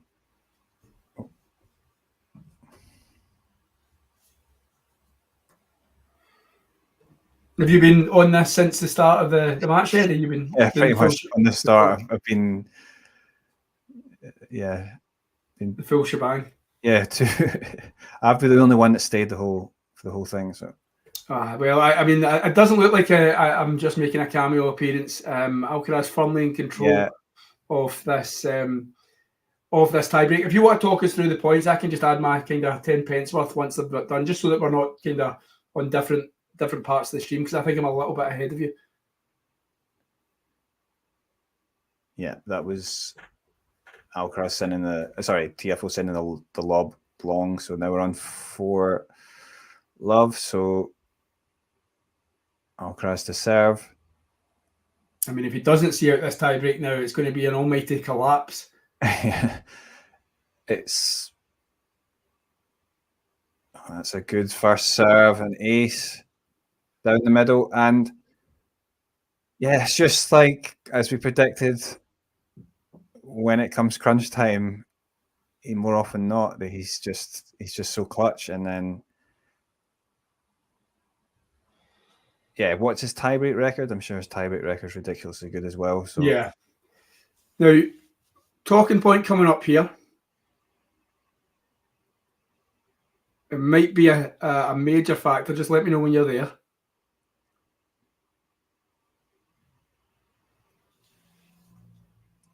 What a forehand. Oh. Yeah. So Tiafoe just slipped and stayed down for a bit. Hopefully it doesn't actually impact him. I mean, just while you watch the pictures here, so Tiafoe, guys, for who don't have this on the TV or the stream anywhere in the world, Alcaraz has been really aggressive now with his ground strokes. Great defence by Francis Tiafoe. Alcaraz actually went long with a forehand, and Tiafoe slipped and stayed down. So he's back up at the moment. Alcaraz did go over to check on him, but definitely when we watch those pictures, definitely more aggression from Carlos Alcaraz, and that's what I love to watch him when he is that aggressive. How are you thinking about Francis Tiafoe? He looked like a little bit kind of tense in his feet there when he was walking back to the chair, don't you think?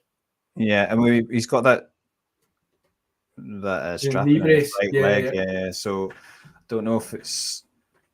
I mean, it might be that's hurting, but he looks okay to play on. So he's serving at 1-5. Oh, that wasn't a great looking first serve. This is a great tennis match right now. Wait until this point coming up. Great, good second serve. We're going backhand to backhand cross court. Slice played by Carlos Alcaraz. Forehand cross court from Tiafoe. On a lovely little drop shot. Alcaraz comes in. And a beautiful lob. Is that it onto the baseline? So absolutely. Francis still fighting in this tiebreak. Kalitos was 5-0 up, but Francis has won his last 2 on his serve. But really good swashbuckling tennis, I like to call this one, but great lob by Francis Tiafoe, right on the line.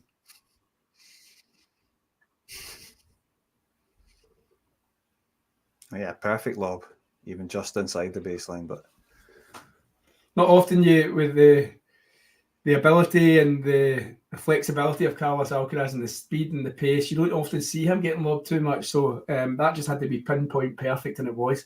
Mm-hmm. As Snahil Kumar says, yeah, what a lob by Tiafoe, exhibition stuff. Oh, that's a serve on return, so 6-2, and then we've got a set point here for Alcaraz. So this surely is going to be. Is he going to level it up? Surely this is going to be it. Alcaraz. He's I'm sure he's going to see this out this fifth set now. This is such an Alcaraz match.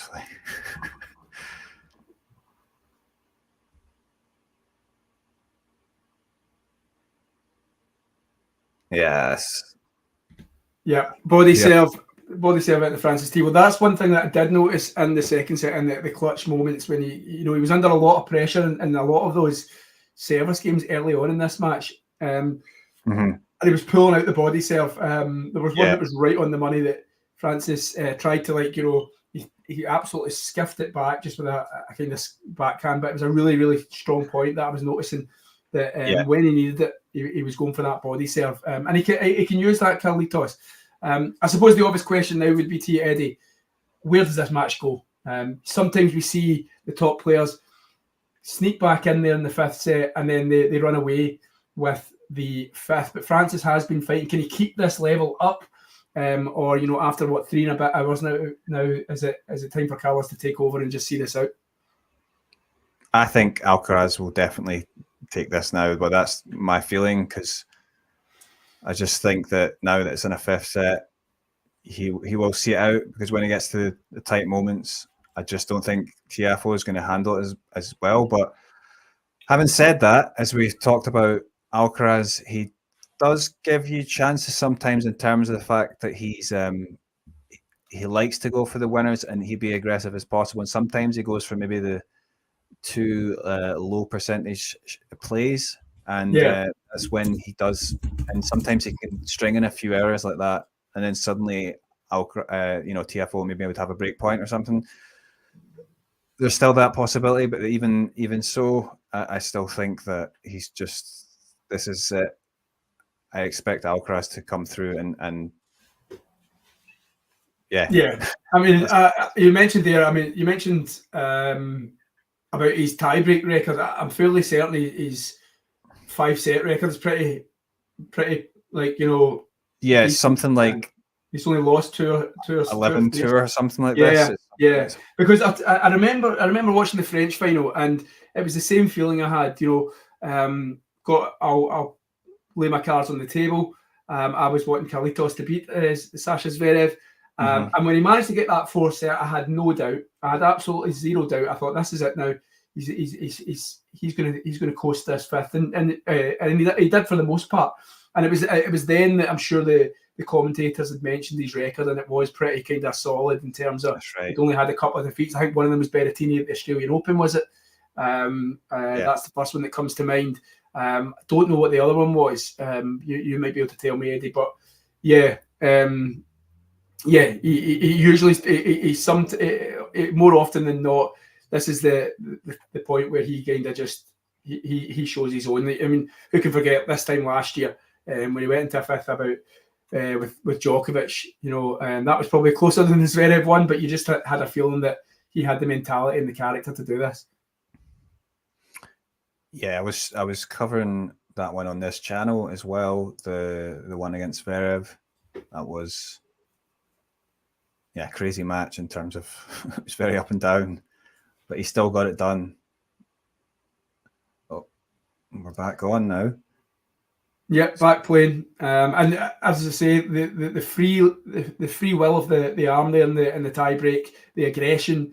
If he can just get that back into it, it doesn't let Francis take control of the rallies, and then when he's in charge, he's in charge. You know what I mean? Yeah, I think according to the ATP site. Alcaraz's 5th set record is 11-1, so he's only had the one loss. And that'll be the Berrettini one I mentioned. Yeah, so yeah. Now, Ghosted asked, and I don't know if there is an actual way to do it on the ATP website, unless you went through all 12 of them, but is there a way to find out how many 5-setters Carlos has won after being 2-1 down? Well, certainly in the French, he was 2-1 down. I'm not sure about that. Yeah, I can't see that. Just you can't click into the. I would need to. Yeah. Go to every single one. go to another site, I think, to get the rest or the full list of the matches. Yeah, but no, there'll be somewhere that does, I imagine, but yeah. maybe There'll be someone somebody out there with and the hundreds of people who are watching this stream. Surely somebody knows how to do that. So yes, so we're on the Tiafoe serve. Where you at the moment? You're on still Love 15 at the moment, yeah. 15 all. It's just 15 all. now. So you're 15 all, right? Okay, lovely.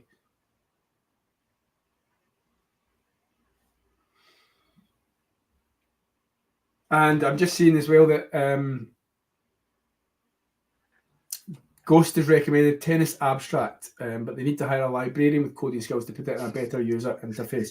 Yeah, I'm sure I've used that before when I used to write for a tennis website. So I get your point. It's a 90s looking website, I suppose, is the best way of describing it.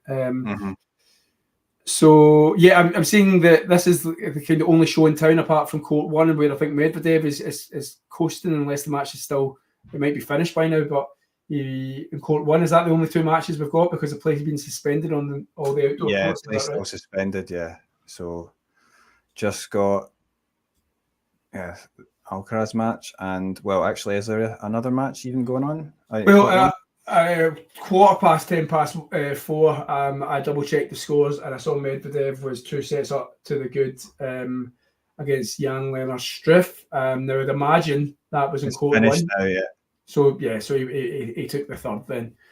So yeah. Oh no, sorry, that was Court 2. So that's suspended. Sorry, and Right. actually Struff took the third set, so Oh, did that's he? going into fourth. So yeah, surprising that. Well, I had a feeling, if I was a gambling man, I would have put a flutter on Struff today, and then when I saw it at 2 sets to love and fairly comfortable for the Russian, I just thought to myself, I'm so glad I don't bet because I'd have lost my money there. So, but you never know.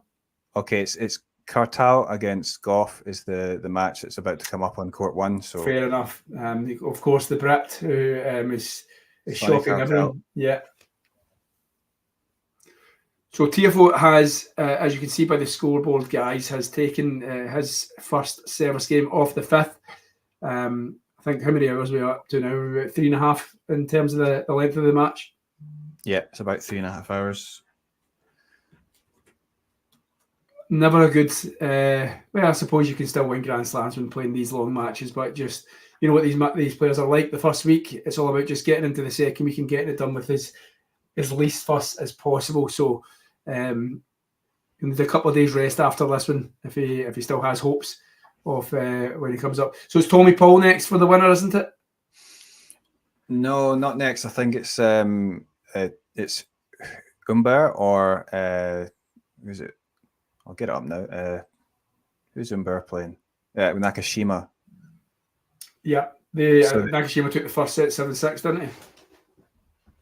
No, it was Umber took the first set, the first 2 sets, and then the third set was taken by Nakashima. So Umber was 2 sets to 1 up, and then so they could play though Tommy Paul. That would come on the quarterfinals. Right. Okay. Because I know Tommy Paul beat Bublik earlier on today. Yeah, Tommy Paul would have to play either Bautista Agut or Fognini. Was Fognini up in that one? Did I make that up? I think he was up 2 sets to 1, yeah, but I don't know what the score is now, but obviously it must have stopped. But having a decent resurgence with his blonde hair. yeah, and then I heard though that Bautista Agut fell injured, but obviously he's playing on, so I don't know how bad that is, but I don't know if that's a factor at all. But okay, again, a guy who loves Wimbledon. Again, coming into this a bit cold, but done. Played well. Tommy Paul, a big favourite on this channel by most of the followers, particularly Ghost. Yeah, great player, and also another one that could be tough if Alcaraz gets through this one, if they play in the quarterfinals. It's another potentially tough match. If Tommy Paul's beat him before, and he's obviously playing great. Yeah, of course, yeah. Tommy Paul, he's got a decent record against Alcaraz.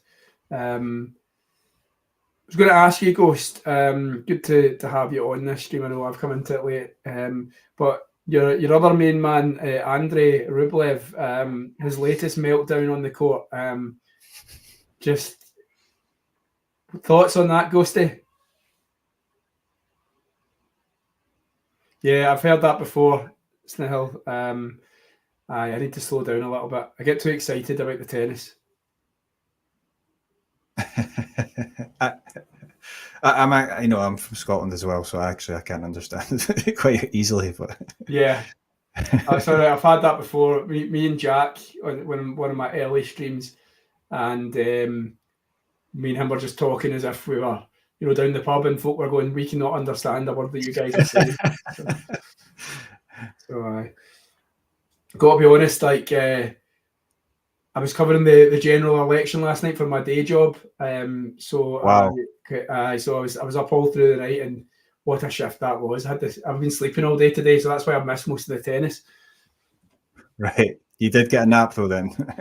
I did. I was actually meant to be, I was telling John this in a text. I was actually meant to be away camping at 7:30 a.m. this morning, but I was driving back from the count after covering it all night, and literally the caffeine was the only thing that was keeping me together and driving. And I just texted the guys and just said, "Look, lads, I ain't coming to this. We were meant to be going up to Aviemore to camp, so it was going to be a 3-hour trip. So I was like thinking I'll just sleep in the minibus, but I just texted and said, "Listen, I need my bed." I was like, "I'm just going to be grumpy all weekend if I don't get a proper kip." Right. So and then told John, he went house camping. I said, "Oh, I didn't actually go camping," and he was like, "Right, cool. Do you want to do the stream?" And I'm like, "Yes, John."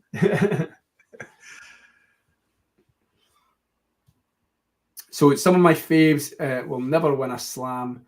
Rublev might be in the club already. I hate saying that out loud. Of course, Rublev was Ghosty's pick for the French last year. Was that last year already, Ghost? When we first started conversing, Ghost and I. That was last year. God, time flies. Okay, what's happening in the tennis then? Enough about me camping and counting. Well, Alcaraz has a little chance here now because it's love 30 in the Tiafoe serve. Tiafoe having to come in from the Alcaraz drop shot, and then he plays that approach shot long. So it's Tiafoe. He's going to have to, he's been so good in serve in this match, he's going to have to find a few serves now, I think.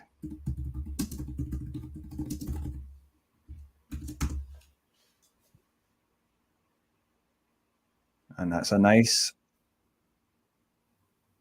response. So backhand down the line from Tiafoe.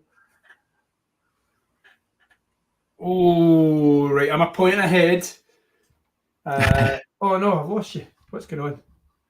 Tom, I don't think we can see your camera. Okay, you've got it sorted. Oh, God. What is going on in my camera here? There we go. Right. I'll not move.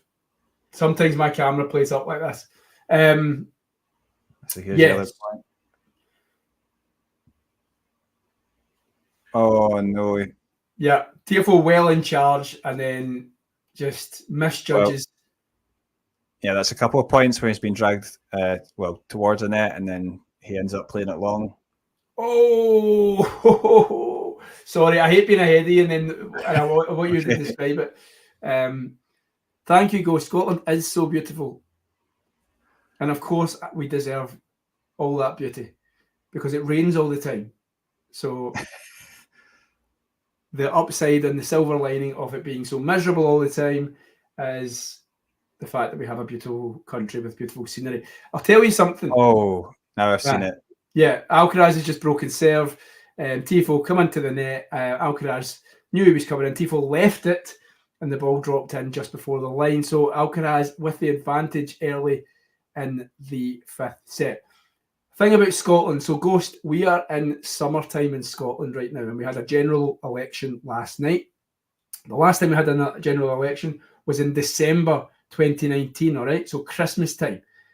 And it was only 5 degrees in places, 5 degrees warmer at this general election last night than it was in December. So that illustrates what kind of summer we are having in this country. It's cold, it's wet, it's damp, and it's miserable. So please allow us to have the beautiful scenery. Sorry, rant over. It has been a pretty bad. The weather's been bad. Whereabouts are you, Eddie? Yeah, I'm in actually in South Korea. You're in right South now. Korea right I'm now. in Seoul, so yeah, I Do live you live here. there? Yeah, I live here. Yeah, I've been amazing. here for a while. So yeah. And what took you to Seoul? Just work stuff, and then I'm actually half Korean as well, so it's just like I don't know if you could tell, but yeah. So I cannot, but Eddie McGee, you're just thinking what? the most Scottish name ever. But yeah, I've been here for a few years, so then it's raining here, but it's warm rain. Days, but yes, warm rain. Yeah, it's gets a bit rainy in summer at this time of year. So Ghost saying, well, I wasn't even going to talk about the haggis noodle addiction, but he is saying that Pho is done. Are you thinking, Eddie, that Big Pho is big time done here?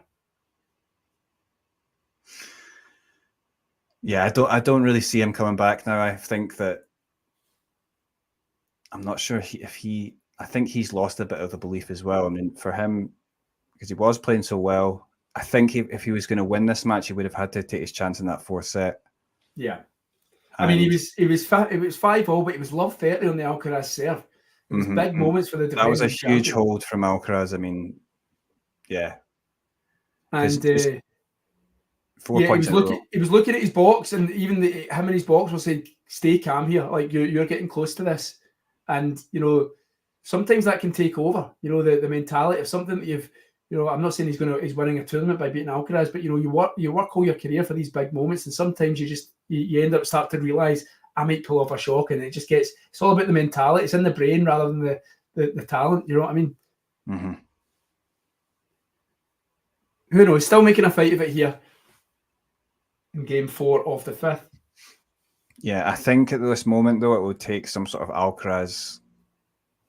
A few errors here or there, or maybe just a little bit of loss of concentration to let Tiafoe back in it. But I'm not sure if that's going to come. But we know that Alcaraz does. Oh, well, that was an all right.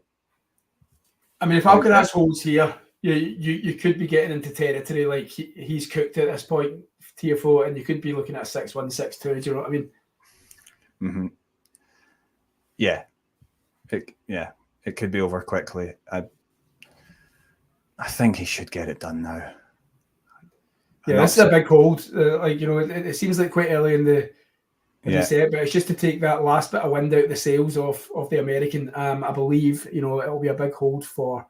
Hi Miles, how are you doing? Miles David in the house. Is this the kind of ceiling that Francis now has? What do you think about that, Eddie? Miles asking. Getting to within points. Into the third round, or what do you mean? Yeah, I think he's just basically saying that he maybe got to maybe it was in his grasp, and he just thought it's just that little step too far for him in terms of temperament and quality. Well, I mean, I remember he had he played Alcaraz, didn't he, in the semi-finals of the US Open, didn't he? And he also was it semi-finals? Or was it? I'm trying to remember in 2022 when Alcaraz won. Was it? Yeah. Because was it Hatchinoff and Casper Ruud in the other semi? Am I making that up? But I know it was Casper and Carlitos in the final. He can challenge and hang with the best, but an elite winner or champion seems just a bit too far. We were just commenting on that, Miles. There was a point in that. It was the US Open semi-final. There was a point in that match there today, about half an hour ago, 30 minutes ago, where it was 5-5, love 30 on the Carlos serve, and you could just see, Francis and his team just saying stay calm here, and it's not like jitters as we maybe call it over here, but it was just something you could tell that he was feeling the moment, and maybe, you know, the fact that he didn't manage to capitalise, like he probably, if he'd won that, you know, he probably would have served it out. But the fact that Carlos held in there, got it to the tiebreak, and then took over, and is now looking firmly in control. Maybe it is a mental block, you know, in terms of playing the best and then knowing that you're actually maybe moments away from beating the best. I don't know. What's your thoughts on it, Miles?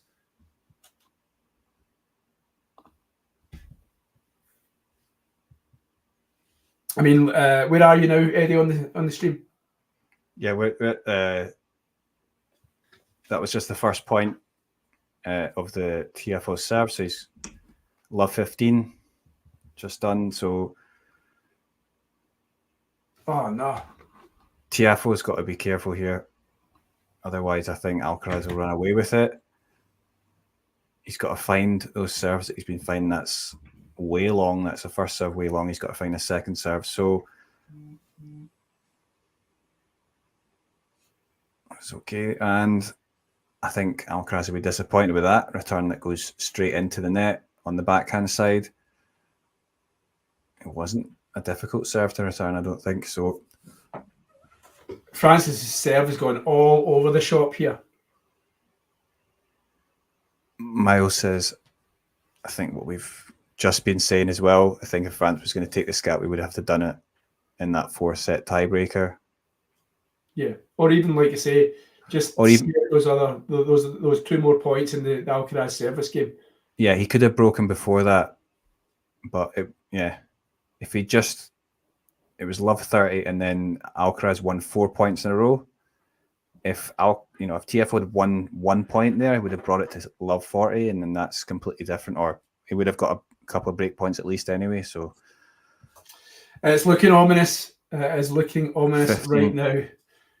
15-30, and that he needs to find the first serve. It's gone wide.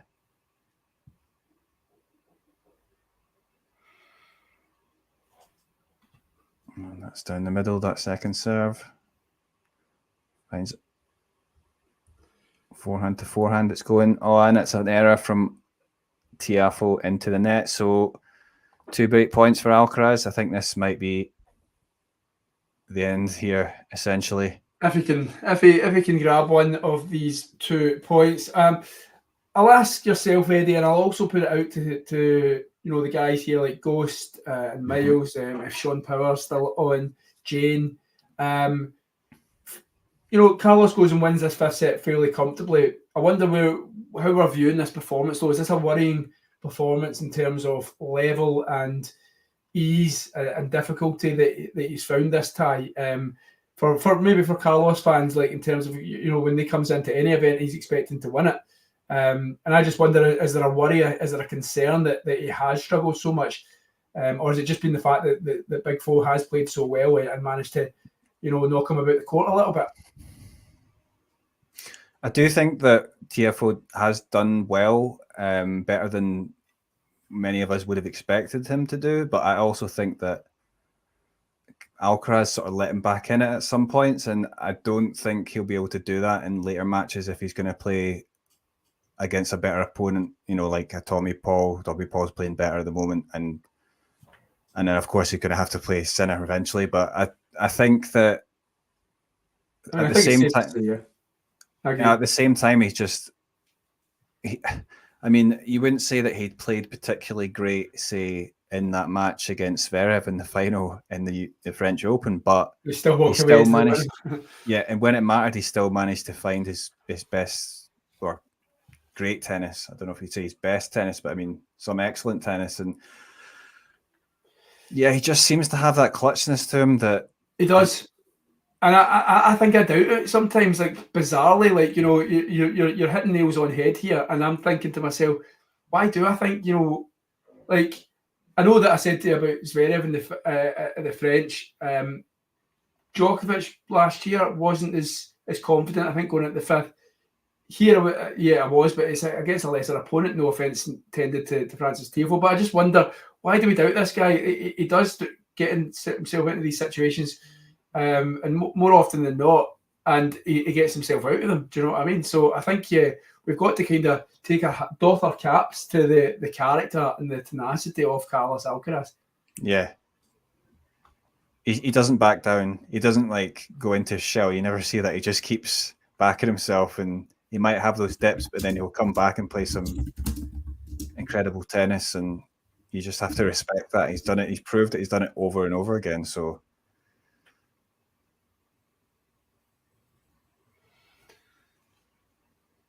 Oh, he's playing some nice tennis now. I've just witnessed a backhand down the line winner out of nowhere. Hardly any back lift. Lovely stuff. I'm still waiting to see that one then. Oh, I'm sorry. I get caught up in it. Sorry. It's all right. That's on the second serve. Oh. Yeah, that didn't even look that easy to do at all. No, he didn't look he had any time to do that, but he did. No. And yeah, Francis Tiafoe, not many answers at the moment. It is looking like he is he's entering a bit of his last few moments at Wimbledon of 2024. Good question, Ghost. I was talking about this to this pal who'd asked about will he achieve as much as, because I was saying look he's a generational talent. Tennis is so lucky that him and Sinner have come around just as the golden era is finishing, and he asked, do you think he'll maybe achieve as much or as many as the big three? And I said, well, there were so many factors. These guys were just so consistent. They managed to stay injury-free. They pushed each other on. That's a big thing that's sometimes overlooked, where they all credit each other, like Djokovic, Nadal, Federer and Murray to an extent. They all credit each other being on the scene as the reason why they pushed themselves harder and became better players. And there was just so much kind of perfect storm for these guys. And I just wonder, can Carlos, win as many, keep it as consistent as these guys? Is tennis, I don't know, it'd be hard to argue that tennis is stronger now than it was in the golden era's days. I'd be really interested in your thoughts on that one, Eddie. Well, I think when we're talking about the long term, I wonder if is he talking about maybe the physicality of it? Yeah, so I think so. I don't know, because of, yeah, I think also the way he plays, that the way he runs around the court, like, I mean, it's physically taxing as well. He's like, I don't know. It's hard to say really, but I think it is possible that he might run into physical issues. We've obviously seen some of them already, and he's only how old is he? 21, yeah, I think. Or it's amazing he's only 21. I mean, he's done more than some of the big three have done at this similar age. Obviously, and Nadal was similar. He was. The others kind of came on the scene a bit later, even Federer. But Federer, of course, had a much less sort of physical game style, I would say, right? Yeah, and then, but of course, Nadal, he's you wouldn't say he's not had physical issues. He has had plenty of physical issues, and now that's become too much. I think that's a feat in itself, though, isn't it, for Nadal? He's just a freak of nature, like, in terms of the fact that he has been such a physical player. His game does rely so much on that physicality and that brute power, and it's only when he's been getting into his late 30s that work and those assets, those parts of his game that were assets in his 20s are now starting to bite back and say that this is your repayment for all that, if you get my meaning. Yeah. That was a good point there. Sorry, there was from Alcaraz. Oh, Francis. We'll see what I'm talking about next. Yes, I do think he will need, again, another point I made, Sean, was he gets broken, his serve gets broken too much. I know he's played a good couple of clutch points where he's fired in a couple of unreturnables in this match when Tiafoe's had break point or been 15-30 or love 30 down. But again, another thing I pointed out, he needs to improve that serve. I've just seen that point. I know. What is he doing? Trying to be too cute. Yeah, that's just... Yeah, at this time in the match, you can't be doing that. if he's going to have any chance. I mean, he probably has a very, very small chance now to do anything. But okay, 30-all. See if he can get a first serve in. He does, and that's a decent first serve out wide, unreturned by Alcaraz into the. So we've got a game point, and you've probably seen whether he's closed it out. But well, I'm going to wear my poker face here, Eddie, and not do anything to give the game up. Okay, so we're at 5-2. Yeah, 5-2, and Alcaraz is going to serve for the match. Coming up for 4 hours, or certainly in the latter part of the 4th hour. Just remember, anyone who is on the stream watching for the first time, remember you can hit like, you can subscribe, and get the numbers up there, because that allows us to bring you more and more content. What are you chuckling at, Teddy? No, just I was just thinking about. Actually, this is so this is the first fifth setter, is it? Since the first, since the French Open, right? So since the French Open final, and that would have finished. Did that finish 6-2 in the final set as well? Yeah, I'm sure it was something like that. It was really comfortable. I mean, he definitely broke Zverev twice, but I think Zverev might have broken back once, and then I think then Alcaraz then broke again to win the match. So I actually think Alcaraz broke him 3 times and Zverev broke him once. So I think you're right. I think it was 6-2. Yeah. The last 2 sets were 6-1, 6-2. So okay, here we go. Carlos coming out and getting ready to serve.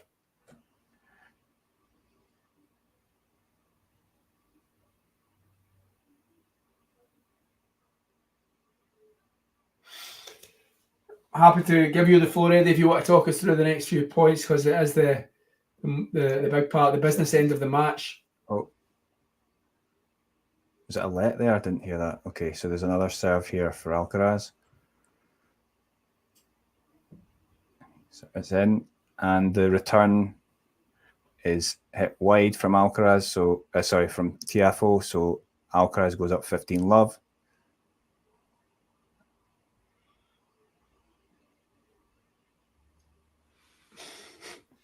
Yeah, I mean that one was close anyway, but it didn't seem to challenge it from Tiafoe, so he must have known it was long. Sean, I was playing on Wednesday night, also in my new. So I was telling the guys, Eddie, about 3 or 4 months ago that I'd taken up actually playing tennis for the first time in about 20 years, and I've been playing in a league setup, and I've won one and I've lost one. So.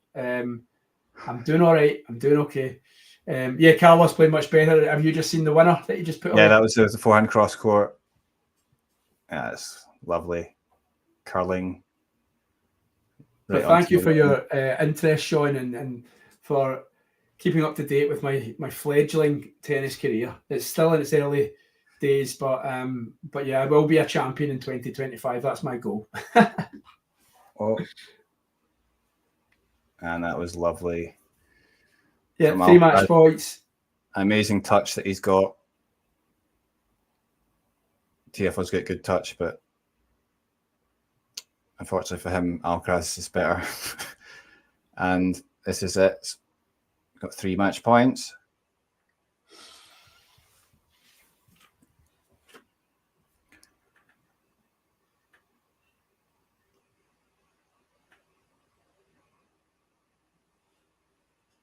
Thanks, Ghost. It's way long.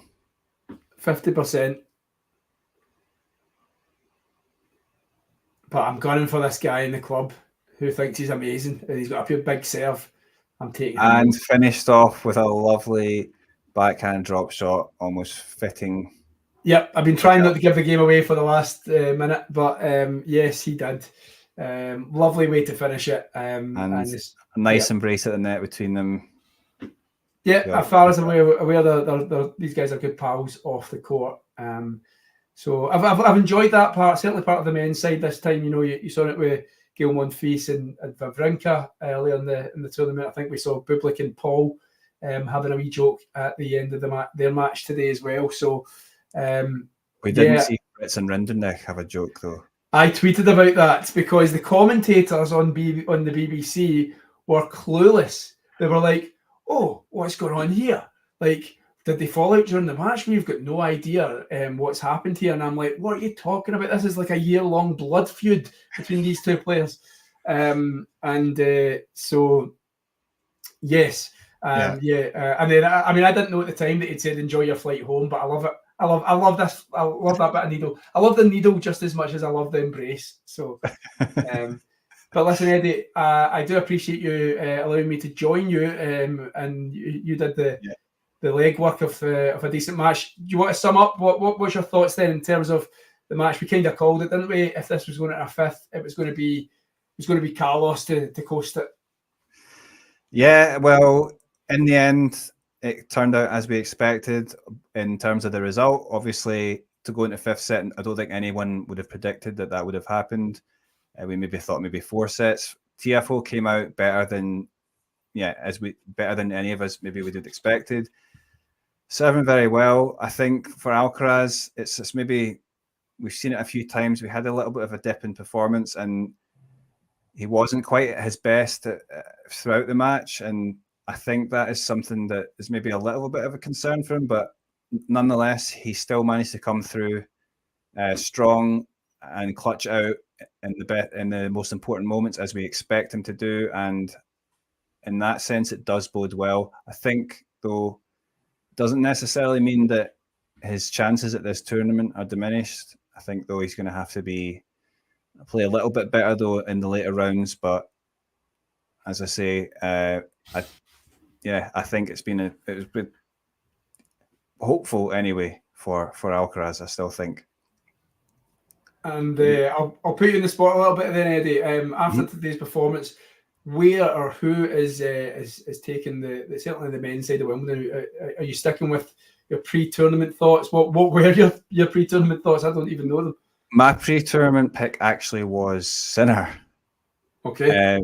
But I don't know.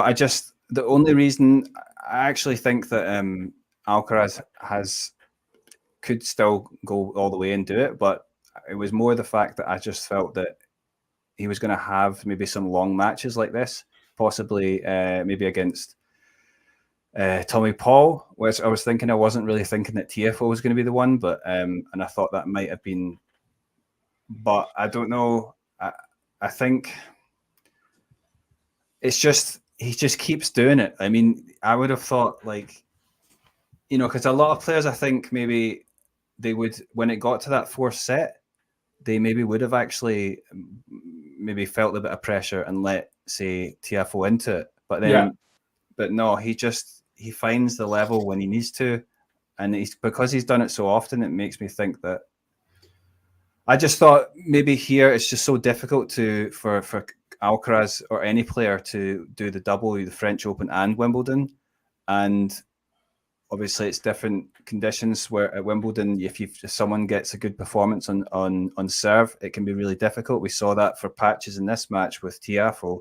I do think, obviously, when he comes up against Sinner, and certainly Sinner, but obviously Tommy Paul, he might get into enough spots of bother that he might actually end up losing the match, because obviously we know that if we give him enough time, then he's probably going to come back and win. But it's going to be interesting anyway, because I mean, it's going to be I think Tommy Paul's going to be a real tricky tie if it gets to it. I think that's going to be a big one, because I think Tommy Paul is, and as Coach says, he's playing well. It looks good, and he can cause him problems. I mean, we're talking a lot about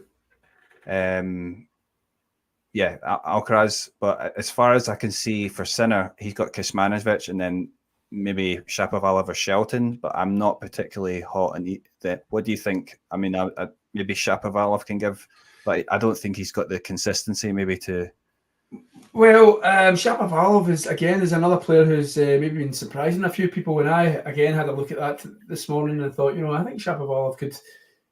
Shelton's been taken to two really tough matches so far. So I think it's all dependent on. I think Tommy Paul. In fact, I'm rethinking it straight off the top of my head. I think Tommy Paul will beat either of those. More Shapovalov than Shelton, though. No. So Tommy Paul has to play. Sorry, I was talking about Sinner's side. So. Oh, sorry, mate. Sorry. No, I think Sinner will be fairly comfortable. Yeah. So my point was just that that side, Sinner seems to have a bit of an easier. I mean, until he gets to the quarterfinals, he'll have to play maybe Medvedev in the quarterfinals. But on grass, yeah. Mm-hmm. I would maybe favour Sinner there. Yeah. To be honest, and maybe in terms of a Tommy Paul, and then I don't know if that's maybe a bit more tricky in terms of the matchup for Alcaraz, but yeah, so that's just all I'm thinking. But nonetheless, he'd still say he's probably favourite if we were saying overall. Yeah, so to get to that semi-final, and it's going to come down to the match probably with Sinner. So yeah, it really comes down to whether you think Sinner is actually going to get the win this time. They've had a few matches and slams. I think actually they did play before in what was it, 2022? Yeah. And obviously that was maybe before it was before Alcaraz reached his heights and won his slams, but that was kind of a bit of a scalp for Sinner at the time, because I felt like Alcaraz was a bit further ahead at that time. So yeah. But well, we will watch and see. This is why there's so many if, buts, and maybes in tennis. So plenty more to come over the next few days. Are you on the stream again over the weekend? I'm not sure about on the weekend. I haven't confirmed that yet, so possibly, but I'm not sure yet. I'll be around on Sunday, guys. Whatever the matchup will be. So join me then. Cool. Good to chat to you, Eddie. I know this is the first time we've met, so hopefully we will do this again very, very soon. I will allow you to end the stream since you've been the main man for this one, but thanks very much, buddy. All right. Okay, yeah. Cheers. Thanks for that. Cheers, fella. How do I...